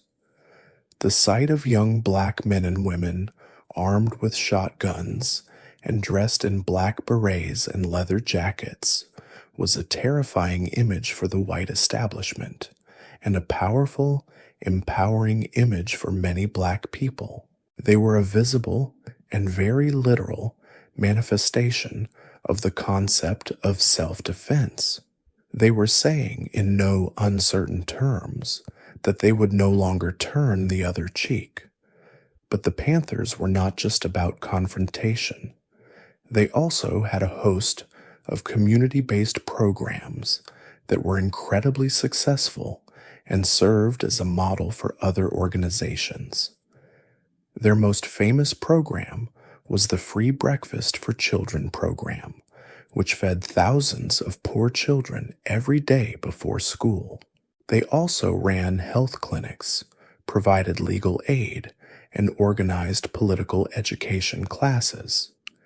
They were, in a sense, a revolutionary political party that was also a community service organization. They were meeting the immediate needs of their community while also working for long-term political change. It was a very smart, very effective, and very quiet kind of revolution, one that often went unnoticed by the media. The Panthers' militant image and their revolutionary rhetoric made them a target for the U.S. government. The FBI, under the direction of J. Edgar Hoover, launched a coordinated and brutal campaign to dismantle the organization. Hoover famously called the Panthers the greatest threat to the internal security of the country. The government used a variety of tactics, including surveillance, infiltration, and outright violence to disrupt the group. The police and the Panthers were in a constant state of low-grade war, and the casualties were high on both sides. One of the most tragic and well-documented examples of this government crackdown was the assassination of Fred Hampton, a charismatic and brilliant leader of the Illinois chapter of the Black Panther Party. In December of 1969, Hampton was shot and killed by police during a raid on his apartment. The police claimed it was a shootout, but a subsequent investigation revealed that Hampton was likely shot while he was sleeping. His death, at the age of just 21, was a devastating blow to the movement and a powerful example of the government's willingness to use any means necessary to crush dissent. Historians still argue about whether the Panthers were a legitimate revolutionary force or a self-destructive organization that was doomed to fail. But what is clear is that they were a powerful and important part of the civil rights story. They were a reflection of the anger and frustration that had been building for decades, and they forced the nation to confront the reality that for many Black Americans, nonviolence was no longer a viable option. Their story is a powerful reminder that the civil rights movement was not a monolith, but a complex and often contradictory force, one that was always evolving and always searching for a new path to freedom. While the civil rights movement was achieving legislative victories and confronting new challenges, its legacy was already beginning to be felt in American politics and law. The passage of the Civil Rights Act of 1964 and the Voting Rights Act of 1965 was not the end of the struggle, but it was a powerful beginning, a new legal foundation upon which to build. These laws provided the groundwork for future legal challenges and for a new era of political participation. The legal and political legacy of the movement was immense, and it would continue to shape the country for decades to come. One of the most immediate political legacies was the realignment of the two major political parties. Before the 1960s, the Democratic Party was a strange and often contradictory coalition of Northern liberals and Southern conservatives. The Republican Party was a bit of a mixed bag, but with President Lyndon B. Johnson's support for the Civil Rights Act, the Democratic Party began to lose the solid South, which had been a Democratic stronghold since the Civil War. The Southern states, feeling betrayed by the party that had long protected segregation, began to switch their allegiance to the Republican Party. This shift was gradual but powerful, and it led to the political map we know today, a map where the South is largely Republican. It was a trade-off. The Democrats gained a powerful new constituency in Black voters and a moral high ground, and the Republicans gained a powerful new base of support in the South. The legal legacy was just as profound. The Civil Rights Act of 1964 and the Voting Rights Act of 1965 were not static laws. They were a living, breathing part of the legal system, and they were used to challenge a host of discriminatory practices that had nothing to do with signs on buses. The new laws were used to fight discrimination in housing, in employment, and in education. The courts, which had been so slow to act in the past, were now being used as a powerful tool to enforce civil rights. The movement had, in a sense, given the legal system the tools it needed to live up to the promise of the 14th Amendment. This new legal landscape also led to the rise of new legal concepts, such as affirmative action. Affirmative action policies were designed to address the lingering effects of centuries of discrimination.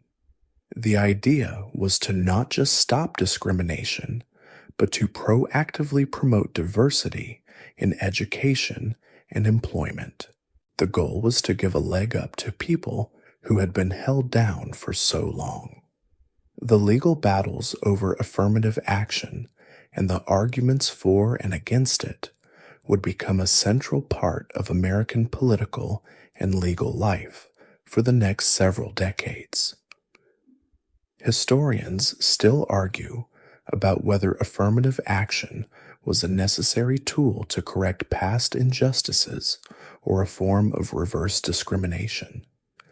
The political legacy of the movement also included the election of a new generation of black politicians. With the passage of the Voting Rights Act, black voter registration skyrocketed, and with it, the number of black people in elected office. From city council members to mayors to congressmen, a new wave of black leaders began to emerge, people who had a direct connection to the movement and who were committed to using their new political power to address the problems of their communities. The election of these leaders was a powerful and visible sign of the movement's success, a testament to the fact that the long, hard struggle was finally beginning to bear fruit. The legal and political legacy of the civil rights movement was immense, and it continues to shape the debates over race and justice in America today. While the political and legal battles were being fought, a parallel revolution was taking place in the world of art and culture. This was the Black Arts Movement, which emerged in the mid-1960s and flourished into the 1970s. It was a cultural expression of the Black Power philosophy, a conscious effort to create a new aesthetic that was rooted in Black experience and Black identity. It was not just about art for art's sake.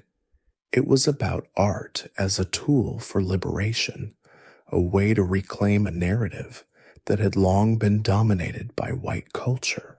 The movement's slogan could have been, "If you can't join 'em, beat 'em at their own game," but a better one would have been, "We'll just make our own game." The Black Arts Movement included a wide range of artists, from poets and playwrights to novelists and musicians. Its central tenet was the idea that art should be for the people, and it should be a reflection of the people's struggle. The artists of this movement were not trying to appeal to a white audience or to create something that would be palatable to the mainstream. They were creating for their own community, using a language and a style that was uniquely their own. This was a radical departure from earlier Black artists who often felt they had to conform to white standards to be taken seriously. The Black Arts Movement rejected this notion entirely. They were making art that was unapologetically Black. Poets like Amiri Baraka and Sonia Sanchez wrote in a style that was more performative, more oral, and more deeply rooted in the oral tradition of Black culture. They were not just writing words, they were creating music with their language, a rhythm and a blues that was meant to be heard and felt. Playwrights like August Wilson began to write plays that were not just about the pain of being Black in America, but also about the joy, the resilience, and the complexity of Black life. The movement also had a profound impact on music, particularly jazz and soul music. Artists like James Brown and Nina Simone began to incorporate a more overt political message into their work, using their music as a form of protest and a celebration of Black pride. The Black Arts Movement was not without its internal debates and controversies. Some critics, particularly those in the white mainstream, dismissed it as too political or too angry. Some Black critics felt that the movement's focus on racial identity was too narrow and that it was a form of reverse segregation. But for the artists and the people who were a part of it, the movement was a powerful and necessary act of self-love and self-creation. It was a way to create a world where Black people were not just a footnote in someone else's story, but the central characters in their own. The legacy of the Black arts movement is still with us today. Its influence can be seen in hip-hop, in modern Black poetry, and in the work of countless contemporary artists who continue to use their art as a tool for social change. It was a powerful reminder that the struggle for civil rights was not just a political or a legal one, but a cultural one as well. It was a testament to the idea that true freedom requires not just a change in the law, but a change in the way we see ourselves and the way we tell our stories. Historians still argue about whether the movement was a success in its own right or a necessary, albeit fleeting, expression of a particular historical moment, but its impact on American culture is undeniable. With the passage of the major civil rights laws, a new phase of the struggle began, one that moved beyond the obvious injustice of colored-only signs to the more subtle and deeply entrenched problems of housing and educational inequality. One of the most heated and controversial battles of this era was over busing. The problem was simple. While schools were now legally desegregated, neighborhoods were not. Due to a long history of housing discrimination and economic inequality, Black and white students often lived in different parts of the city and attended different schools, leading to de facto segregation. To remedy this, courts began to order that students be bused from their home neighborhoods to schools in other parts of the city. The goal was to create a more integrated and, in theory, more equal educational experience. The results were anything but simple. The busing controversy was a national phenomenon, but it was particularly explosive in northern cities like Boston, Detroit, and Cleveland. It was a very different kind of fight from the ones in the South. In the South, the fight had been about whether Black and white kids could attend the same school. In the North, the fight was about whether they would be forced to. The resistance was fierce and often violent. In Boston, for example, the court-ordered busing of students in 1974 led to years of protests, riots, and racial tension. White parents, many of them working class, argued that they were being punished for something they had not done, and that they should not have to send their children to distant, often inferior, schools. They felt that their neighborhoods were being unfairly targeted. The protests, which included an attack on a Black man with an American flag, were a stark reminder that racial hatred was not just a Southern problem. For many civil rights leaders and activists, busing was a necessary and important step toward true integration. They argued that a segregated school, no matter how good, was still an unequal one. They believed that integrated schools would provide a better education for Black students and would help to break down the racial prejudice that had been a part of American society for so long. They saw busing as a moral and legal imperative, a way to make the promise of Brown v's Board of Education a reality. But for many white parents, it felt like an attack on their way of life, a government overreach that was disrupting their families and their communities. The controversy over busing was a difficult and often painful chapter in the civil rights story. It exposed the deep racial divisions that still existed in the country, and it showed that the fight for racial equality was not a simple one. There were no clear heroes and villains, just two groups of people, each with a legitimate set of grievances.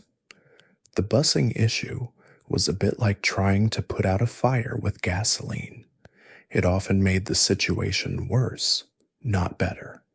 It also led to a new kind of political rhetoric, one that focused on states' rights and parental rights, a subtle but effective way of opposing civil rights without appearing to be racist. The busing debate would eventually wane as courts began to back away from mandatory busing orders in the 1990s. But the underlying issue, how to achieve true educational equality in a country that is still largely residentially segregated, remains. Historians still argue about whether busing was a noble but ultimately failed experiment or a necessary step that, despite its problems, helped to create a more integrated generation of Americans. What is clear is that the busing controversy was a powerful and often painful reminder that the end of segregation was not the end of the struggle for racial equality. As the civil rights movement moved into the 1970s and beyond, one of its most important legacies, and one of its most contentious, was the ongoing debate over affirmative action. The term itself is a bit of a dry legal phrase, but the concept is simple. It is an attempt to remedy the effects of past discrimination by giving a boost to people from historically disadvantaged groups in areas like employment and education. It was a recognition that simply banning discrimination was not enough to create a truly equal society. After centuries of a head start, the playing field was not level. Affirmative action was a way to try and make it a little more so. The roots of affirmative action go back to President John F. Kennedy's 1961 executive order, which called for government contractors to take affirmative action to ensure that applicants are employed and employees are treated during employment without regard to their race, creed, color, or national origin. President Lyndon B. Johnson later expanded on this idea, arguing that you do not take a person who for years has been hobbled by chains and liberate him, bring him up to the starting line of a race, and then say, you are free to compete with all the others. Johnson's analogy was a powerful way of explaining the rationale behind the policy, a bit like telling a person in a wheelchair that the race starts in a few minutes, but the stairs are right there, so you better hurry up. The legal and political battles over affirmative action have been constant and fierce. The central question has always been, is it a necessary tool to create a more diverse and just society, or is it a form of reverse discrimination that penalizes white people and men for the sins of their ancestors? The arguments against affirmative action have often centered on the idea of a meritocracy, that people should be judged solely on their individual qualifications, and that any consideration of race or gender is a violation of the principle of equality. The arguments for affirmative action have often centered on the idea that the meritocracy is itself a myth, that the system has always been rigged, and that race and gender have always been a factor in who gets a job or who gets into a university. The Supreme Court has weighed in on the issue repeatedly with a long and complicated series of decisions that have both upheld and limited the use of affirmative action. In the landmark 1978 case of Regents of the University of California versus Baca, the court ruled that while universities could not use quotas to admit a certain number of minority students, they could use race as one factor among many in their admissions decisions. The ruling was a classic judicial compromise, one that allowed for the principle of diversity while also striking down the most rigid forms of affirmative action. It was a very careful dance. The debate over affirmative action has been a defining feature of the post-civil rights era. It has been a source of immense political controversy and a powerful symbol of the nation's ongoing struggle with race. It is a debate that has no easy answers, and one that is still with us today, even after a recent Supreme Court decision that has effectively ended the practice in most universities. Historians still argue about whether affirmative action was a necessary evil, a failed experiment, or a powerful tool for change.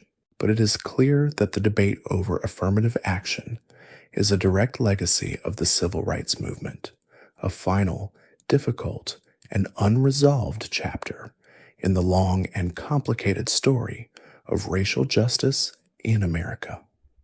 As the 20th century drew to a close and a new millennium began, the civil rights struggle did not end. It simply evolved. The overt legal segregation of the past had given way to more subtle and complex forms of racial inequality. The focus of the movement began to shift from fighting for legal rights to addressing systemic problems like mass incarceration, police brutality, and persistent economic and educational disparities.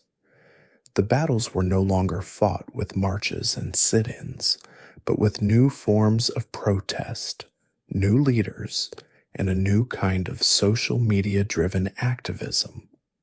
The struggle had gone from the street to the screen, a change that was both powerful and a little bit strange. One of the most pressing issues of the late 20th and early 21st centuries was the rise of mass incarceration.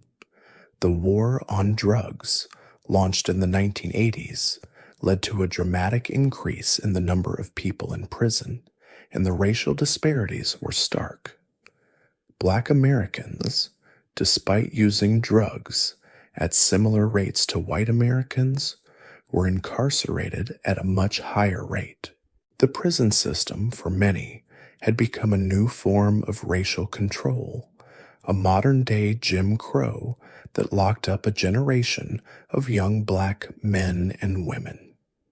The old civil rights leaders who had fought to get black people out of jail were now faced with a system that seemed designed to put them in. This new reality led to the rise of new movements and new leaders. Michelle Alexander's groundbreaking book, The New Jim Crow: Mass Incarceration in the Age of Colorblindness, was a powerful and eye-opening critique of the American criminal justice system. Her work helped to spark a national conversation about the racial biases in policing, sentencing, and the justice system as a whole. It was a new kind of activism, one that was based not on protest and confrontation, but on scholarship and legal analysis. It was a quieter kind of battle, but a no less important one. Another major issue of this era was police brutality. While the problem was not new, the ubiquity of cell phone cameras made it a national issue in a way that had never been possible before. The 1991 beating of Rodney King by Los Angeles police officers, which was captured on video, led to a national outrage and eventually to the Los Angeles riots in 1992. The video, which was broadcast on national television, showed a man being beaten by a group of officers while others stood by. It was a powerful and undeniable piece of evidence, and for many, it was a confirmation of what they had always known, that the police were not always there to serve and protect. The events of this era, from the killing of Trayvon Martin in 2012 to the death of Michael Brown in Ferguson, Missouri in 2014 led to the formation of a new, decentralized, and powerful movement, Black Lives Matter. The movement, which began with a simple hashtag, was a response to the ongoing violence and injustice that Black people faced at the hands of law enforcement. It was a very different kind of organization from the NAACP or the SCLC. It had no single leader and no central headquarters. It was a movement of the people, by the people, and for the people, a grassroots uprising that was fueled by social media and a shared sense of outrage. The Black Lives Matter movement brought the issue of racial justice to the forefront of the national consciousness in a new and powerful way. It was a reminder that the struggle for civil rights was not a thing of the past. It was a living, breathing reality. The story of the American Civil Rights Movement is not a finished tale. It is a story that continues to unfold, a struggle that has changed in form but remains in essence the same. The legal victories of the mid-20th century, the marches, the boycotts, the legislative acts, they were all monumental achievements. They dismantled a system of legal segregation and opened the doors of opportunity. But the problems they sought to solve were older and more deeply rooted than any law. They were problems of inequality, of poverty, and of the human heart. And the quiet work of activists continues today, a persistence that reminds us the fight for justice is never truly over. The civil rights movement's legacy can be seen in a new generation of activists who are addressing the continuing challenges of our time. They are fighting against voter suppression, a new form of disenfranchisement that uses subtle legal maneuvers rather than clubs and dogs.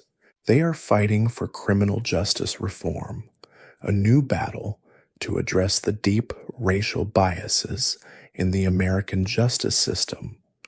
And they are fighting to preserve the legacy of the movement, to make sure that the gains of the past are not erased.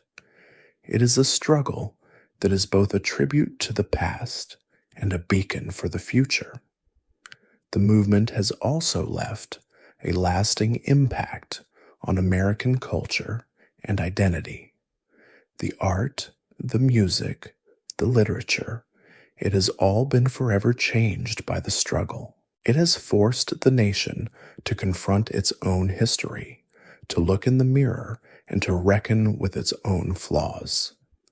The story of the civil rights movement is a powerful and uncomfortable one, and it is a story that is at the very core of what it means to be an American. It is a story that reminds us that progress is not inevitable, but a choice that must be made and fought for in every generation. And so, the journey continues. A long and winding road that has led from the fields of the South to the streets of the North, from the steps of the Lincoln Memorial to the halls of power, from a simple bus ride to a worldwide movement for justice. It is a story of ordinary people who did extraordinary things, of leaders who had a dream, and of a nation that was finally forced to listen. The fight for equality, for true and lasting justice, is a long one, and it is a journey that is not measured in years, but in generations. And so, his story sinks into the quiet pages of history, not as a forgotten fable, but as a living memory, a tale of a long and difficult road, paved with both struggle and triumph, a journey that has not yet found its final destination. The long shadows of the past still linger, but in the quiet, gentle hum of the present, a quiet hope remains. The journey continues, and the long, slow march toward justice that started so many years ago is still walking, a steady and persistent beat in the heart of America. The story fades now, the long day's struggle giving way to the gentle hush of evening. The voices of the past, so loud in the light, now grow soft, a quiet whisper in the wind. The marchers, their feet sore from the long walk, find their rest now, their silent protest, a quiet prayer that hangs in the cool night air. The dream, once a fiery sermon, now becomes a gentle lullaby, a soft and calming thought that settles over you. The long fight for justice is over for the day, and now is the time for a quiet rest. The struggle, the sound of the speeches, the feel of the cool evening air on your skin, all of it recedes now. It is a gentle tide pulling away, leaving only the soft sand of quiet memory. The figures on the stage, the heroes and the villains, they are all just shadows in the fading light, figures in a long and storied past. The only thing that remains is the soft and gentle darkness, a quiet, peaceful blanket for the mind. The journey has come to its close for the night, and all the grand stories, all the noise and the triumph and the heartbreak, all of it is now just a distant hum, a soft and peaceful sound that whispers to you in the night. There are no more battles to be won, no more ground to be gained.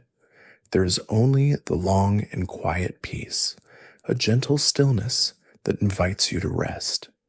And so, as the final echo of the story fades into the dark, you are left with only the soft, gentle silence, a silence that is not empty, but full of the quiet promise of a new day. A day that is still a long way off, a story still to be written. But for now, for this moment, there is only peace. End of script. Sweet dreams.